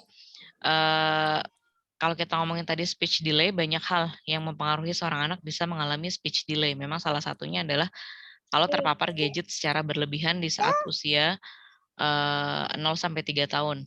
Itu bisa memicu awalnya. Tapi sekarang kan anaknya udah 6 tahun ya. Kalau memang masih komunikasinya masih ada hambatan, memang ini harus diutamakan dulu Bu dibandingkan adik-adiknya. Tapi jangan sampai adik-adiknya juga tidak terawasi sih sebetulnya gitu. Nah, karena memang sekarang liburan, jadi kan memang sekolah nggak ada kegiatan ya Bu ya. Jadi usahakan sebetulnya bikin kegiatan bersama Bu di rumah. Karena ini makanya tadi kan saya tanya usianya, karena ternyata 6,5, 5,5 sama 3,5 ya. Mungkin yang 3,5 sama 5,5 ini masih bisa dikasih satu kegiatan gitu, apapun itu. Misal kegiatannya kalau ibu nggak sempat bikin gitu ya, nggak sempat bikin DIY gitu ya, DIY macam-macam, mungkin bisa sediakan aja kayak alat kreativitas Bu kalau memungkinkan. Jadi untuk anak bikin misalnya entah dari stik es krim gitu ya, bikin benda, bikin sesuatu, bikin gambar, kemudian menempel segala macam. Itu yang usia 3,5 dan 5,5 itu masih bisa dijadikan satu Bu. Jadi ibu bisa tetap fokus sama si kakak yang 6,5 ini. Mungkin ngajak aktivitas kakak, ngajak ngobrol gitu ya untuk meningkatkan lagi komunikasinya. Sambil yang 2 tahun ini, 2 tahun itu biasanya kan masih ngikut Bu. Dia punya kesenangannya nih lain lagi biasanya gitu kan, dia ngekor. Nggak apa-apa. Jadi yang krucil tadi ya 2, 3, 5 bisa diajak kegiatan bareng, tapi mungkin yang 2 ya mungkin belum bisa diarahkan supaya kegiatannya persis kayak yang umur 3 dan 5 gitu. Tapi itu masih bisa Bu diakalin. Jadi ibu memang effortnya jadinya itu tadi, kita cari solusi lain, opsi lain kalau memungkinkan, yaitu misal membeli bahan-bahan untuk bermain belajar anak di rumah gitu, atau memakai barang-barang bekas yang udah ada di rumah gitu. Misal ada gelas-gelas yang udah nggak kepake misalnya ya, terus anak disediain cat akrilik gitu ya, disuruh menggambar. Memang resikonya setelahnya jadi kotor dan berantakan, tapi ajak anak untuk beresin bareng-bareng gitu, supaya ibu tetap bisa fokus sama yang pertama. Seenggaknya kan ibu jadi bisa bagi waktu nih, nanti siang-siang selesai kegiatan, makan, istirahat bareng gitu ya. Mudah-mudahan kan yang 2 tahun tidurnya masih teratur Bu, jadi masih ada tidur siangnya. Jadi paling enggak ketika adik tidur, ibu bisa fokus lagi ke kakak-kakaknya. Itu sih paling Bu masukan dari saya, karena memang ini kan karena libur sekolah ya 1 bulan, hampir 1 bulan ya liburnya ya. Iya Sampai betul, Juli liburnya panjang gitu. banget ya Allah. Mau nggak mau memang kalau kita nggak pergi kemana-mana dan memang nggak ada orang lain yang membantu kita di rumah, kita sediakan aja peralatan untuk anak berkreasi apapun. Jadi taruh aja gitu Bu di kotak apapun, dari mulai ada kertas origami, kemudian mungkin ada gelas-gelas kertas yang bisa dijadiin keterampilan. Jadi anak misalnya menggambar di gelas gitu ya. Dari samping. Terus mewarnai, bisa dengan krayon, bisa dengan cat air gitu ya, atau kalau memungkinkan juga melukis di kardus atau melukis di kanvas gitu ya. Kalau saya lebih kepikirannya karena anak 3,5 dan 5,5 tahun itu kan memang dia suka ya berkreasi gitu ya. Nah kalau memang kayak misal mencoba resep kan nggak mungkin Ibu karena terlalu banyak pasukan gitu ya. Jadi kita yang make sense aja, yang memang mainan-mainan yang sifatnya juga belajar buat anak gitu. Jadi sambil menyelam minum air, Ibu langsung bisa ngerjain yang untuk 3 anak gitu. Kalau yang 2 tahun, tapi 2 tahun tuh cenderung biasanya nempel-nempel kita juga sih Bu. Jadi Iya, mungkin yang lebih ikut aja terus. yang lebih menantang itu yang 3 dan 5 itu dibuat anteng dulu, biar Ibu bisa fokus ke kakaknya dulu, ngapain ke kakaknya gitu ya. Kalaupun memang misal jalan ninja paling akhir dikasih gadget, mungkin bisa dikasih waktu Bu. Misal boleh main gadgetnya itu kalau weekend, dan itu Ibu coba biasakan dengan menggunakan alarm. Jadi misal dibatasin, misal ya kakak boleh nih main pinjam HP ibu gitu ya, tapi ibu alarm dulu. Misal ibu batasin waktunya setengah jam, ketika alarm itu bunyi kembalikan ya kak. Gitu. Jadi ajarkan anak untuk belajar time out. Gitu. Karena biasanya kalau gadget dia udah pinter Bu masalahnya untuk menambah waktunya sendiri. Nah, ya itu usahakan untuk, karena ini memang kalau gadget kan memang pembiasaan Bu ya. Kalau memang dari kecil dia nggak kenal gadget, biasanya sih dia nggak akan minta gitu ya. Kayak anak saya pun lama-lama terpapar juga Bu dengan gadget, karena pandemi orang tua kerjanya di laptop. Pasti anak ikutan kena gitu kan. Akhirnya anak kita punya gadget lama gitu ya, tapi dia cuma bisa gambar di situ. Kita matikan YouTube-nya semuanya. Ini karena anak saya 3,5 tahun Bu, gitu ya. Kemudian dia udah bisa juga nambah alarm, tapi kita ketik. Jadi ketika bunyi alarm itu udah bunyi, kitanya juga harus aware. Kakak sudah bunyi, balikin ya, gitu. Kalau dibiasain begitu, anak bisa paham. Tapi kalau dari awal lost, biasanya anak nggak peduli karena dia bisa menambah sendiri. Apalagi usianya udah besar. Cuman kalau memang masih punya kendala di komunikasi, Bu, gadget ini memang baiknya sih dihindarin. Karena gadget kan sifatnya komunikasi satu arah gitu ya, nanti semakin membuat anak untuk malas atau sulit untuk memulai komunikasi gitu. Sama kalau memang gini, Bu, usia 3 dan 5 itu kita juga bisa menyediakan buku bacaan, Bu, untuk anak. Itu juga bisa ya. Jadi sediakan buku-buku yang sifatnya satu set aja, Bu. Buku yang misalnya satu set isi 10, kan banyak tuh ya. Nah, nanti di rolling gitu. Cara penggunaannya di rolling, bisa mulai dari anak kan belum bisa baca, lihat dari gambarnya. Nanti si kakak dan adik yang 3-5 tahun ini bisa interaktif juga lewat buku gitu ya. Itu mungkin, Bu, tapi memang harus ada effort yang dikeluarkan, paling tidak membeli kebutuhan bermain anak itu gitu. Karena kan memang ini kebutuhannya juga beda-beda sesuai usia, Bu. Kalau 6 tahun kita ajak menggambar kayak yang 3 tahun belum tentu masuk gitu ya. Tapi kalau 3 tahun dan 5 tahun masih bisa kita barengin. Gitu ya, Bu. Dan mudah-mudahan suaminya mau terjun lagi bantuin Ibu ya, walaupun sesibuk apapun. Kalau kondisinya gini, memang ini peran suami penting banget. Kecuali sekali waktu Ibu bisa minta tolong keluarga untuk bantu, itu kan bisa melegakan Ibu ya, bisa istirahat sejenak gitu. Dan kalau tadi ya harus diingat juga kalau kayak kebutuhan misalnya makan, kalau memang lagi nggak sempat masak banget gitu, Bu, sekali-sekali beli gitu ya, supaya Ibu juga nggak stres harus nguplek di dapur dengan pasukan yang ngikutin terus gitu ya, ngintilin terus gitu.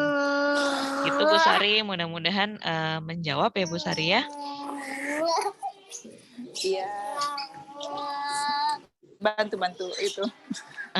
Manajemen waktunya itu. Iya, manajemen waktu, Bu, sama sebenarnya ini harus dikomunikasikan ke suami sih apapun yang terjadi ya, karena jangan sampai Ibu burnout sendirian. Kalaupun suami memang sibuk banget, Ibu minta dananya aja, Bu, buat beli alat-alat main anak. Gitu ya, karena nggak mungkin, Iya, betul. karena nggak mungkin kita diemin anak Cuma gitu aja, Bu. laporan, cek out ini, cek out itu.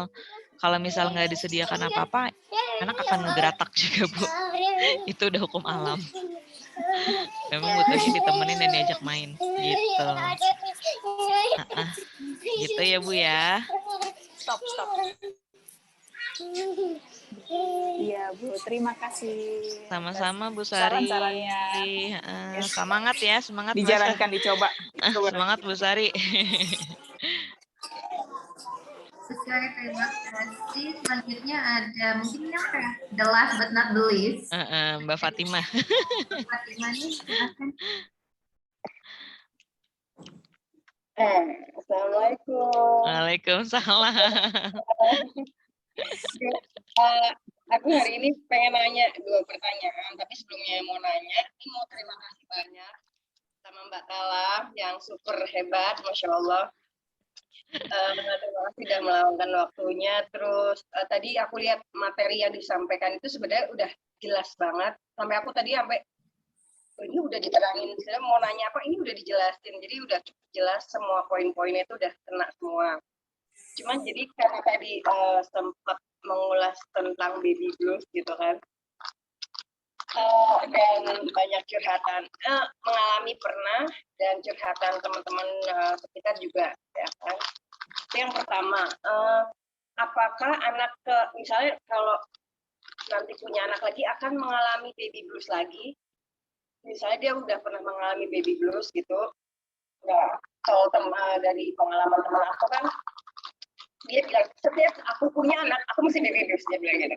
Dan dia karena dia tahu itu, dia mengisolasi diri gitu, dia jauh dari orang-orang gitu, dia nggak mau terlihat buruk atau apapun itu, tapi dia cara healingnya dia tuh dia isolasi diri, dia nggak mau ditelepon, nggak mau atau menghilang gitu, dia tipe yang kayak gitu. Ada lagi kalau saya tipe yang suka ngobrol gitu, jadi kalau misalnya saya selalu menghubungi teman saya, dia termasuk kalau saya nanya gitu kan lewat chat atau sahabat Silmi atau teman-teman dekat lah, mau saya bisa ngasih saya solusi gitu kan. Nah, jadi pertanyaan, kalau misalnya jadi takut gitu punya anak lagi kan, ke teman saya cerita, dia setiap punya anak baby blue. Jadi apa yang harus bisa preventif, jadi usaha preventif biar nanti anak sekian-sekiannya itu enggak terjadi lagi gitu. Terus yang pertanyaan kedua tuh tadi apa ya? Apa ya? Tentang anak apa ya? Oh, lupa. Kedua itu padahal penting loh kedua itu. Ya begitulah. Banyak saraf yang putus kalau semakin habis melahirkan kata orang ya kan. Intinya apa ya? Oh, saya itu kan ini kalau sama anak yang pertama itu bercanda itu seperti kayak kakak adik gitu loh. Jadi bukan kayak orang tua sama anak lagi, udah kayak kakak adik. Saya nggak punya adik, memang. Saya anak paling kecil, pengen punya adik gitu. Jadi saya nganggap anak saya itu seperti adik. Jadi saya kerjain, saya apa, usil gitu. Saya orangnya usil gitu kan. Itu tuh bagus nggak sih untuk, maksudnya kan di sisi lain kan saya tuh orang tua gitu kan.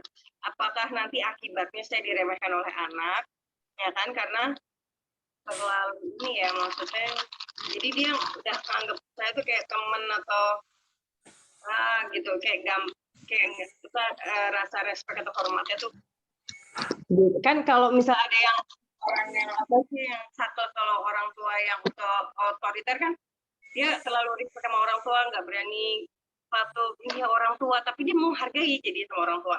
Nah kalau anak saya itu kadang malah sikapnya itu karena mungkin saya pelangean dan dia itu jadi kayak kadang ya mau dibilang kurang ajar gitu, istilahnya terlalu kasar tapi nggak sopan gitu. Terus sikap sebaiknya tuh gimana gitu? Apa sesekali perlulah otoriter gitu sama anak? Oke. Udah inget itu ya pertanyaannya berarti ya yang kedua ya. Oke, Bu Rugaya, ini saya langsung jawab atau gimana? Iya Bu Mega, silakan. Oke, makasih ya Mbak Fatimah untuk pertanyaannya. Ini ada 2 pertanyaan, jadi sebelum lupa saya jawab dulu dari pertanyaan kedua ya, takutnya yang nanya lupa lagi nanti. Jadi yang kedua ini menarik sebenarnya tentang by the way, Mbak Fatimah ini dulu kita satu kampus ya waktu S1 ya. Jadi sama-sama belajar psikologi juga gitu ya. Jadi kita tahu memang kalau kita ngomongin parenting style atau gaya pengasuhan itu kan ada beberapa tipe ya. Ada yang otoritatif, ada yang permisif, ada yang submisif gitu ya. Idealnya memang kita nggak bisa pakai salah satu aja gitu. Apalagi sekarang eranya udah beda ya sama saat teori itu dilahirkan gitu ya. Jadi kita memang harus lebih bisa fleksibel sebagai orang tua, mau menjadi orang tua yang bagaimana. Menjadi orang tua rasa teman, orang tua rasa benar-benar orang tua gitu ya, atau kita bisa menempatkan diri. Sebenarnya bercanda sama anak kayak tadi nggak ada masalah. Mungkin bisa jadi karena mungkin jarak usia Mbak Fatimah dengan anak juga nggak terlalu jauh, dalam artian memang usia muda sudah punya anak sehingga ketika kita masih muda anak udah gede. Nah ini kan juga jadi isunya lain lagi ya gitu ya, beda sama saya yang baru punya anak di usia 30-an, jadi jarak sama anak juga kan jauh kan gitu. Jadinya nantinya ketika anak besar saya udah lebih tua lagi gitu kan. Jadi posisinya tuh udah berbeda. Nah, kalau memang hubungannya deket banget sebenarnya nggak ada masalah untuk bercanda sama anak, jail sama anak, karena itu bisa membangun bonding, attachment, apalagi kalau anaknya laki-laki ya, anak laki-laki dengan ibunya gitu, itu bagus banget karena ketika dia dekat dengan ibu, nantinya dia sayang banget sama ibu gitu ya, ketika dia punya pasangan, dia bisa memperlakukan istrinya nanti sebaik bagaimana dia memperlakukan ibunya. Biasanya seperti itu gitu ya. Cuman memang harus diingat gini, karena hubungannya orang tua dan anak kita harus punya batasan.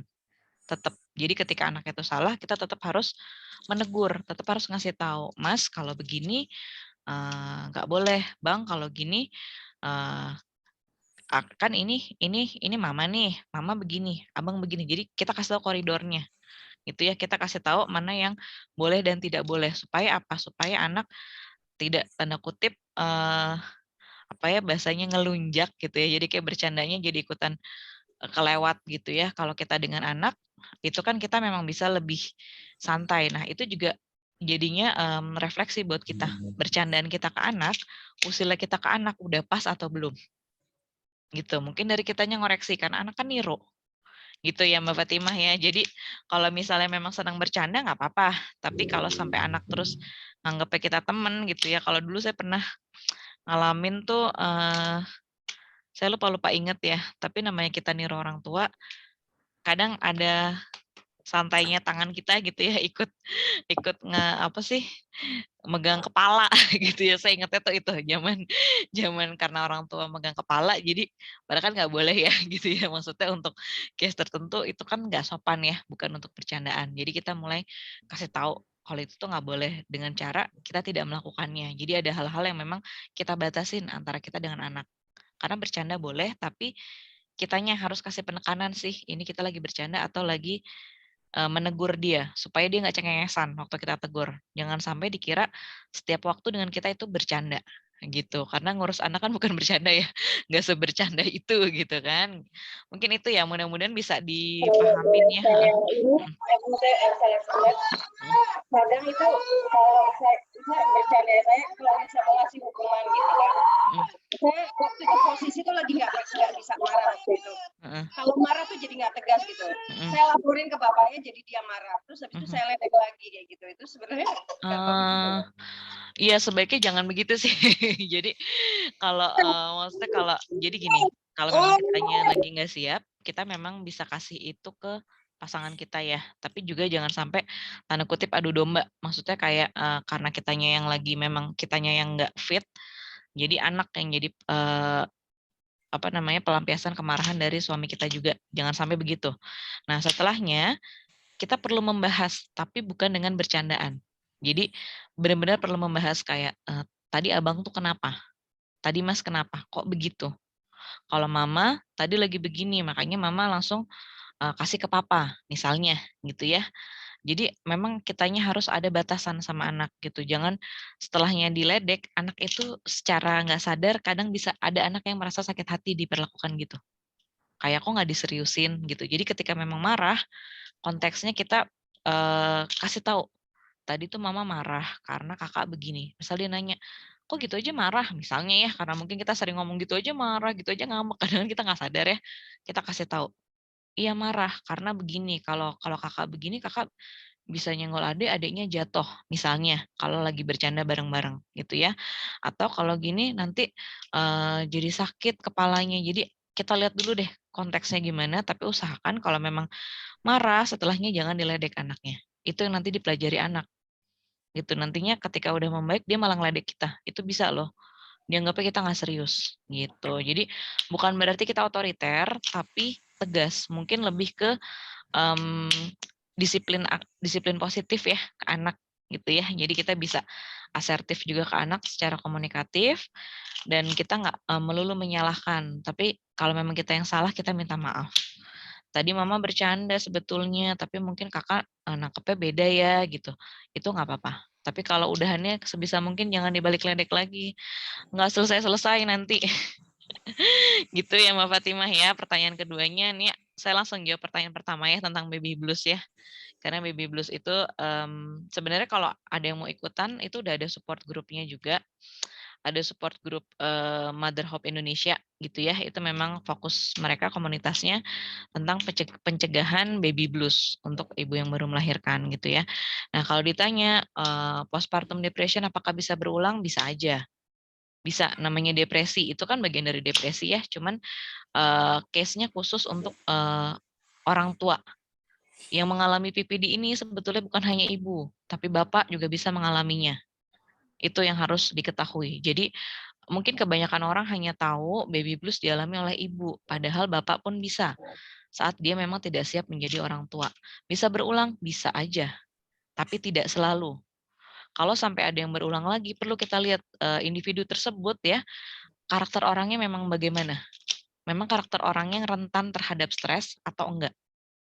Gitu. Jadi memang orang-orang tersebut mudah stres, makanya tadi kan ada ceritanya saat temannya hamil dia memilih untuk menjauh gitu ya, untuk mengisolasi diri segala macam gitu-gitu ya. Itu mungkin preventif dia. Tapi satu sisi ketika kita terlalu lama, terlalu durasinya kelamaan isolasi diri, itu juga nggak sehat. Akhirnya kita hanya bermain dengan pikiran kita. Tadi saya sempat pas dengar ini agak kayak saya banget. Jadi gini, saya itu kalau hamil saya off dari media sosial, hanya sesekali. Kenapa? Karena paparan dari informasi di sosial media itu banyak banget, dan itu secara nggak sadar bikin kita lelah. Bukan berarti kebawa baper ya, tapi lelah, capek. Terlalu banyak hal yang kita baca, itu bikin kita capek. Gitu, mungkin kalau di sini ada yang kenal saya juga, mungkin tahu-tahu ada info, tahu-tahu melahirkan aja gitu. Nah, tapi secara real, saya ada. Gitu. Jadi secara real saya ada, saya masih berteman, saya masih biasa aja. Jadi memang ada tipikal orang yang karena dia butuh rehat gitu, dia nggak mau, karena gini, kita tahu budaya di negara kita tercinta ini juga gitu sih, kalau misalnya habis ada yang melahirkan, itu bisa sekampung mengunjungi. Padahal saat ibu baru melahirkan, ibu dan ayah itu butuh istirahat, termasuk bayinya.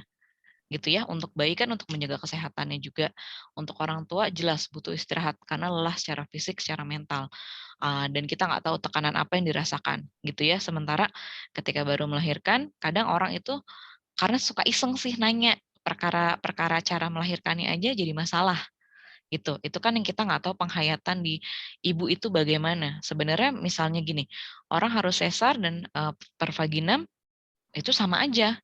Dua-duanya proses melahirkan, tapi untuk sebagian orang kan ada yang dia memahaminya ya sebatas harusnya tuh lahiran tuh per vaginam, nggak usah sesar gini-gini gitu ya. Padahal semua itu kan ada indikasi medis sehingga seorang ibu harus melahirkan dengan cara apa, cara bagaimana gitu ya. Jadi memang preventif yang bisa dilakukan adalah gini. Kalau memang kita punya isu orang yang kita itu termasuk yang fleksibilitas psikologisnya rendah, artinya mudah stres gitu ya, gampang stres, gampang depresi. Nah, kita harus menyelesaikan itu dulu sebelum kita mau punya anak. Gitu, mau punya anak lagi. Jangan sampai itu jadi PR, karena kalau itu nggak selesai, nantinya setelah melahirkan kita bisa aja merasa exhausted yang lebih parah gitu ya. Karena pikiran kita masa main sama pikiran kita. Jadi sebenarnya itu lebih ke karena kita pernah mengalami, kita jadi traumatis. Jatuhnya mungkin bukan PPD lagi, tapi bisa jadi PTSD. Post traumatic stress disorder. Jadi karena dia mengalami trauma saat melahirkan, begitu juga bagaimana proses persalinannya. Ada ibu yang akhirnya memutuskan punya satu anak aja. Ini kejadian ya di lingkaran pertemanan saya gitu ya. Jadi ingin punya anaknya satu aja karena apa? Karena saat apa namanya proses persalinannya kesakitan luar biasa, kontraksi berhari-hari gitu ya, sehingga dia bukan karena sosialnya, tapi karena diri dia akhirnya dia merasa saya takut gitu, dan bahkan saya takut mati saat melahirkan. Nanti bagaimana dengan anak pertama saya? Bagaimana dengan bayi yang baru lahir? Bagaimana dengan suami saya gitu. Jadi sebisa mungkin kalau memang punya trauma-trauma terkait proses persalinan itu diselesaikan dulu. Karena sebetulnya kan ya anak rezeki dari Allah ya, tapi Allah akan memberikan di saat yang tepat gitu ya. Jadi kita masih punya waktu kok untuk benar-benar tanda kutip menyembuhkan dulu luka kita terhadap proses persalinannya. Itu salah satu bentuk preventif yang terbesar dibandingkan kita hanya mempersiapkan kebutuhan bayi gitu ya, terus kebutuhan lainnya. Dan preventif lainnya apa? Sebenarnya saat hamil memang harusnya kita menjaga diri kita supaya tidak mudah stres, karena itu sangat mempengaruhi janin dan anak nanti saat tumbuh dan berkembang. Gitu. Jadi dari dalam perut itu anak memang harus diajak komunikasi kan gitu ya, diajak komunikasi yang baik-baik, mendengar kata-kata yang baik gitu kan. Kemudian dengan pasangan juga sebisa mungkin kita sangat terbuka terhadap pasangan supaya apa? Nantinya setelah melahirkan ada kesepakatan yang harus dijalankan dengan pasangan juga. Misal aku mau misalnya pasangan punya fleksibilitas cuti kerja. Jadi misal kita bilang aja, aku mau ditemenin sampai hari sekian, atau setelah melahirkan aku mau kita di rumah aja. Jadi maksudnya bukan di rumah orang tua, bukan di rumah mertua, bukan di rumah keluarga yang lain. Gitu. Itu juga penting untuk dipersiapkan gitu. Kemudian aku nggak mau habis melahirkan misalnya dijenguk banyak orang gitu. Bukan kita nggak sayang sama orang dan nggak boleh orang menengok anak kita, tapi artinya kita punya concern untuk menghandle diri kita. Mungkin kalau ketemu orang kita jadi stres kayak gitu ya. Jadi preventifnya tuh banyak yang bisa dilakukan, dan sebenarnya kalau memang kayak tadi temannya Mbak Fatimah mengalami itu, saya sih lebih menyarankan dia konsultasi sih harusnya gitu. Karena bahayanya apa? Ibu yang cemas akan melahirkan anak yang cemas. Itu yang tanpa disadari, kecemasan itu tidak menular, tapi perilaku kita yang dicontoh anak, emosi kita yang dilihat sama anak juga. Gitu. Jadi kalau memang punya masalah dengan persalinan tadi, baiknya sih diselesaikan dulu sebelum kita hamil lagi.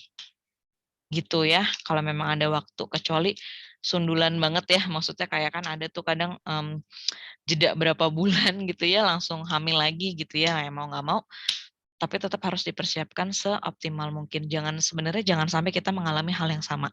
Kalau kita mengalami lagi, artinya sebetulnya kita butuh konsultasi, kita butuh dukungan sosial, itu harusnya perlu banget dibantu. Karena itu, terlalu lama menghindar dari orang lain, itu juga bisa membuat depresi sebetulnya. Karena jangan-jangan kita merasa terasing juga. Gitu. Belum tentu lo enjoy seharian 24 kali 7 kali 30 kali 9 bulan lagi gitu kan. Cuman kita sama suami aja, sama anak aja gitu. Saya sih nggak yakin itu membuat orang menjadi benar-benar bahagia ya. Gitu. Karena terlalu lama sendiri pikiran kita main sama diri kita. Itu yang sebenarnya harusnya dihindarin. Gitu. Jangan sampai bayi dalam kandungan udah stres. Gitu. Itu sih ya Mbak Fatimah ya. Jadi sebenarnya kita nggak perlu takut sih untuk hamil lagi, untuk melahirkan lagi kalau kita tahu cara Iya, atasinya. betul. Itu tuh suka hamil ya dibandingin Gimana? para yang pertemanan sekitar lebih suka hamil dibandingkan masa-masa Iya. sebelumnya. Jadi hamil itu masa-masa menyenangkan, dimanja suami, yang tadi yang nggak dimengerti jadi ini. Tapi setelah melahirkan, perubahan drastis kan dialami seorang wanita kan, dari siklus yang tidur yang dia teratur jadi nggak teratur, ASI yang belum keluar, lagi perihnya, Nah iya. ya gitulah. Mumpung ingat juga nih, jadi gini ibu-ibu ya, saya sekalian mungkin bukan bidang saya, tapi saya edukasi gitu ya. Kalau sekarang sebenarnya informasi itu banyak ya. Kalau kita punya rezeki lebih, carilah, nggak usah rumah sakit yang mewah kok Bu. Tapi sekarang itu sebenarnya kalau kita tahu banyak klinik yang sudah menyediakan fasilitas yang cukup baik. Salah satunya ada konselor laktasi. Kayaknya sekarang itu konselor laktasi juga udah mulai banyak ya, bisa kita temuin secara online, secara offline. Jadi kalau memang sekiranya menjelang persalinan misalnya gitu ya, kita bisa loh konsultasi dulu untuk tadi mencegah gitu. Tapi kalau saya sih masukan dari saya ya, memang kita harus mempersiapkan diri dalam menyambut kehamilan sampai persalinan. Apa saja yang perlu dilakukan? Kitanya harus cukup juga me time, itu sih, supaya pikiran kita juga lebih clear, lebih jernih. Terus usahakan untuk baca informasi itu bukan hanya dari selentingan media sosial. Saya sangat nggak suka sih kalau hanya dari kayak caption-caption gitu ya. Kalau saya selalu merujuk, jadi kayak waktu pengalaman nih, saya jadi cerita dikit ya, waktu pengalaman hamil anak pertama itu, selama hamil itu yang karena saya nggak tahu rasanya hamil gimana, dan saya nanya ke ibu saya selalu dijawabnya lupa gitu ya. Jadi nanya ke temen, saya waktu itu nggak terlalu mau. Kenapa? Karena ada beberapa temen yang ketika ditanya jawabannya dramatis. Jadi itu membuat saya malah nggak enjoy ya untuk dengar ceritanya. Bukan kita nggak empati, tapi rasanya kadang kan kita butuh hal-hal yang lebih positif ya. Jadi saya lebih memilih kayak baca e-book. Saya beli buku ya, seniat itu gitu. Jadi saya beli buku untuk tentang bagaimana persalinan, bagaimana empati, bahkan kayak gitu. Walaupun saya kuliah psikologi, saya tetap baca lagi dari awal. Dan itu saya rujukannya biasanya selalu buku sih, gitu. Bukan dari cuplikan sepotong-sepotong artikel. Karena apa? Artikel itu kan disarikan dari informasi yang sangat banyak gitu ya. Kadang-kadang kita puzzle-nya itu nggak kekumpul. Itu yang kadang bikin kecemasan baru buat kita. Dan kalau memang bingung, saya biasanya nanya sih. Gitu. Jadi saya nanya langsung ke dokternya gitu ya. Sesimpel misal orang hamil nggak boleh makan es batu misalnya ya, nanti anaknya ngembang gitu ya. Daripada begitu saya tanya sama dokter. Gitu. Jadi ternyata Jadi saya tahu, oh ternyata kalau misalnya banyak es batu perlu dicek, jangan-jangan anemia. Kayak gitu-gitu lah. Jadi ada hal ilmiah yang kita dapat, dan itu nggak kita dapatkan kalau kita lebih banyak interaksinya cuma sama teman atau sama media sosial, sama internet gitu ya. Jadi sekali waktu memang kita harus effort benar-benar mempersiapkan persalinan itu dengan seoptimal mungkin untuk meminimalisir cedera juga ya, cedera fisik mental. Ya, mudah-mudahan menjawab ya Mbak Fatimah ya. Oke, baru ya selanjutnya masih ada yang raise hand. Oke, selanjutnya saya mau minta izin dulu nih, pertanyaan lagi mau dijawab gimana? Iya, satu pertanyaan boleh deh karena habis ini saya ada praktek, jadi satu pertanyaan lagi ya. Fania Collection ini kayaknya bukan namanya ya. Bisnisnya silahkan Ibu. Iya, assalamualaikum Bu Mega. Waalaikumsalam. Aduh, sebelumnya saya mau bilang terima kasih banyak nih Bu untuk ilmunya ya, alhamdulillah. Kadang apa ya, alhamdulillah saya kurang lebih sama ya Bu pertanyaannya, dan saya juga dapat ilmunya ya. Saya butuh sharing aja kali ya Bu ya, mungkin ternyata sama yang dirasakan ibu-ibu yang lain. Ini kebetulan anak saya yang pertama itu 3 tahun Bu. Ini yang kedua mau setahun. Itu kenapa ya Bu ya? Kakaknya itu suka giniin adiknya, itu giniin serudukin. Itu kebetulan saya tinggal sama mertua ya, uti akunya. Jadi kadang-kadang aduh kenapa sayang? Kadang-kadang mertua itu bilang kayak kok anaknya galak gitu, kok dulu kayaknya ayahnya nggak kayak gini, suka greedy gitu loh Bu gitu. Jadi saya kadang-kadang ngerasa, aduh ini sama gak sih ibu-ibu lain ngerasanya anak usia 3 tahun tuh kayak gini gitu loh Bu. Itu aja Bu, minta tolong sarannya. Terus kayaknya kok kakak kalau keluar rumah ya Bu kayaknya dibilangnya kayak kurang kosakata. Kalau saya lihat kayak nggak kurang kosakata. Saya tuh sering bacain buku ya, kalau lagi keluar rumah dia misalkan ngelihat sepeda dia langsung nyanyi lagu sepeda, dia ngeliat bendera merah putih dia langsung nyanyi lagu Indonesia Raya gitu kayaknya. Tapi apa ya, kayak masih mungkin kurang ya Bu ya, interaksinya iya kayak gitu. Jadi kadang-kadang kalau dulu itu kalau mau pipis pernah bilang mau pipis, tapi sekarang kayak udah nggak pernah bilang lagi gitu Bu. Gimana, kenapa ya Bu ya? Terus kalau misalkan pup, ya udah dia pup di celana kalau siang gitu. Tapi kalau pipis enggak. Kalau saya bawa kamar mandi ya di pipis, tapi kalau pup kayaknya enggak gitu. Itu kenapa ya Bu ya? Kira-kira di dalam Bu. Oke. Langsung saya jawab aja Makasih, kali ya. iya. Saya manggilnya Terima kasih Bu. Ibu siapa nih? Bu Mulia, saya Bu dengan Mulia. ya. Oke, benar bukan nama asli Bu Ruga ya. Iya, saya mau ganti tuh nggak bisa-bisa gitu. Ya oke, saya coba jawab pertanyaannya. Tadi saya sempat baca di chat juga. Posisinya sekarang berarti lagi LDR ya sama suaminya karena suami lagi itu sekolah juga. gitu ya. Iya, Bu. Oke, udah berapa lama Bu suaminya berangkat? 4 bulanan dari Februari Bu.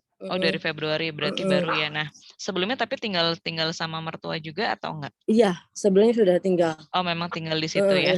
Oke, jadi gini, ini menarik ya karena ini bisa jadi anak butuh penyesuaian lagi ya karena pertama gini, kalau 3 tahun itu kan memang sudah belajar toilet training gitu ya.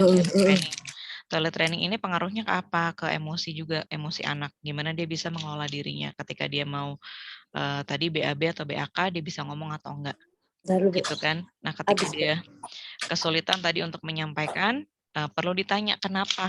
Tanya aja, kenapa sekarang kakak kalau ini kok nggak bilang sama ibu? Emang perutnya nggak mules, nggak sakit gitu. Jadi selalu usahakan untuk tanya. Karena anak 3 tahun itu sebenarnya sudah bisa kita ajak komunikasi. Gitu, kita dengar aja dari dia. Atau jangan-jangan itu cara dia mendapat perhatian kita. Gitu. Yang kita nggak tahu adalah gini. Ini kan sekarang dia lagi LDR nih sama papanya gitu kan. Baru 4 bulan lagi kan. Jadi artinya anak ini juga masih penyesuaian. Gitu. Yang tadinya mungkin ada ayahnya, sekarang hanya ada uti akung dan ibu. Gitu. Sementara mungkin ibu lebih banyak ke adik karena adik belum setahun.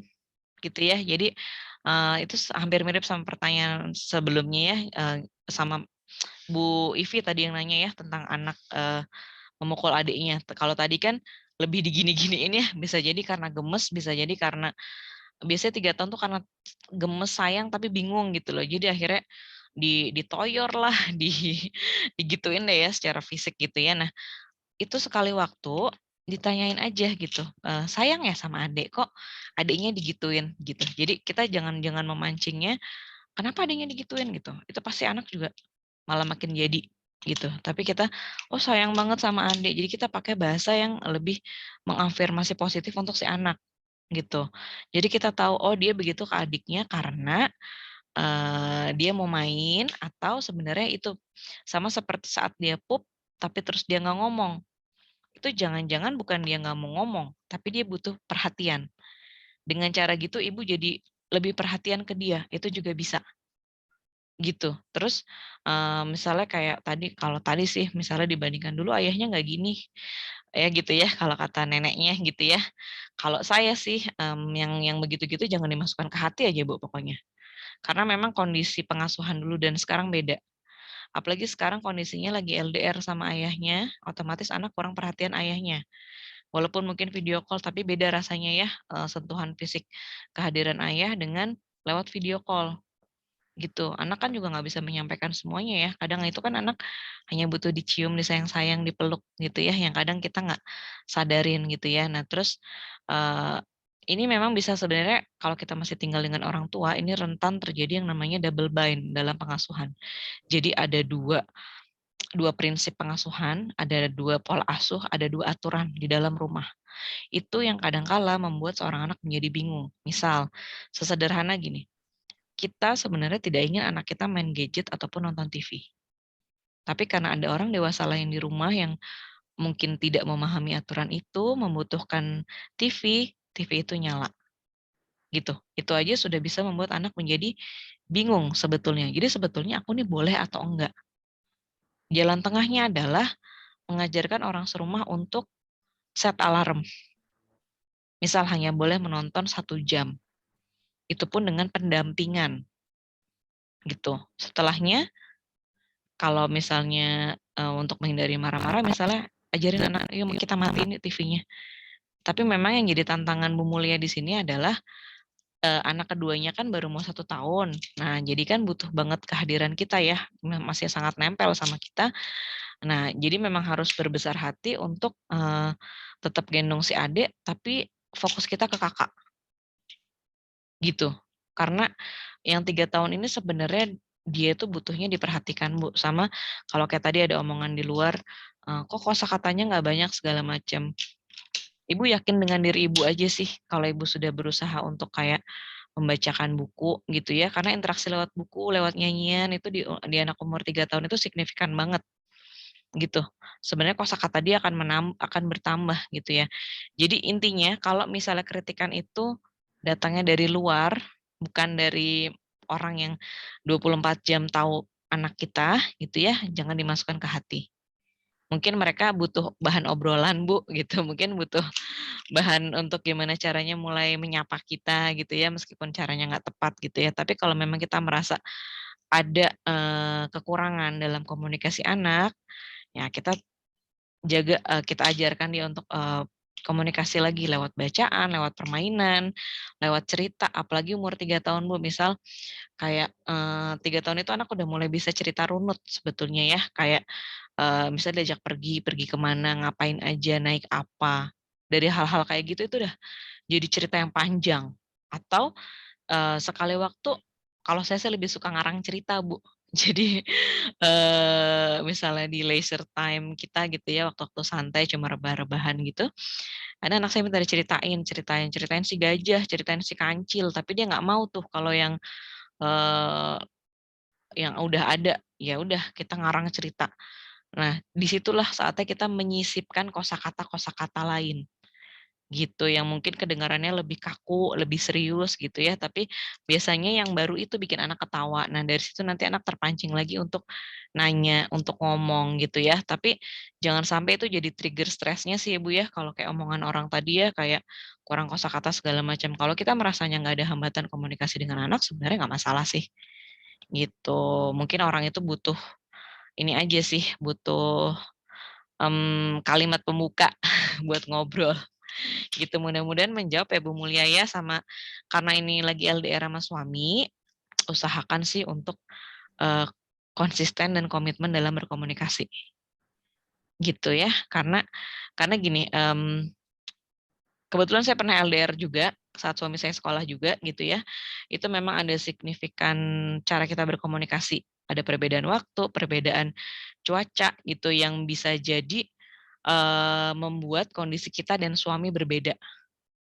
Yang perlu Ibu pahami, misalnya suami tinggal di mana, Bu? Di negara mana? Di Australia sih Bu, Oke, cuma beda siap. 2,5 jam. Oke, nggak masalah Bu, 2,5 jam tapi ada perbedaan cuaca. Itu yang harus Ibu Iya pahamin. betul. Jadi saat Iya, di Bu. sana winter, kalau di kita kan summer terus ya. Betul. Jadi kalau di kita itu kan nggak ada musim pasti, tapi yang pasti panas mulu ya. Jadi di kita emosi kita menggebu panas, misalnya nyeritain anak, nyeritain mungkin kita ada konflik juga dengan mertua kecil-kecil gitu ya. Di sana kalau lagi winter nanti nggak nyambung.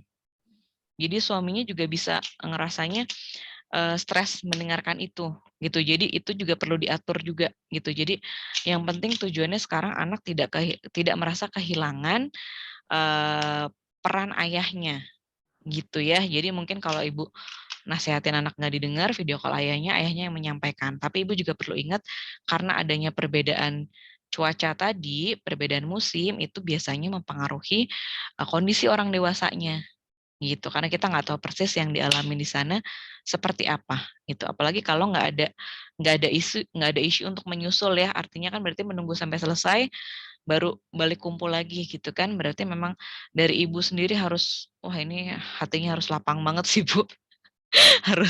harus luas banget gitu ya membersamai dua batita gitu ya. Jadi semangat, kuatkan mental Bu, kalau memang ada omongan orang di luar sana yang nggak berkenan, nggak usah buru-buru dimasukkan ke hati, karena yang tahu persis anak kita ya sebenarnya kita sih.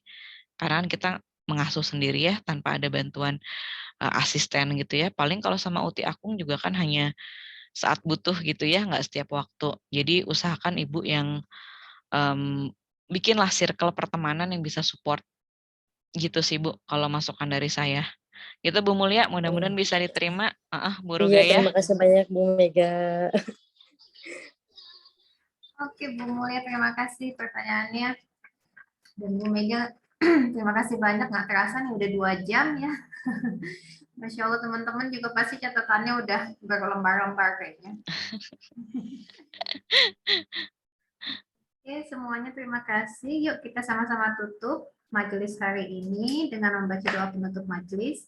Subhanaka Allahumma wa bihamdika asyhadu an la ilaha illa anta astaghfiruka wa atubu ilaik.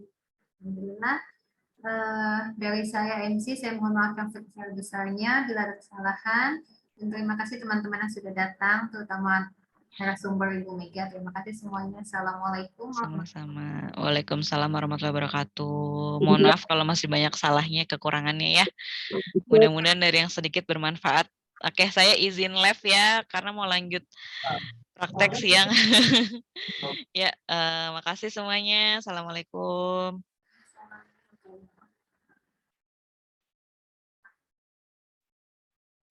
semuanya. Saya izin untuk Zoom meeting hari ini ya. Terima kasih sudah datang. Assalamualaikum.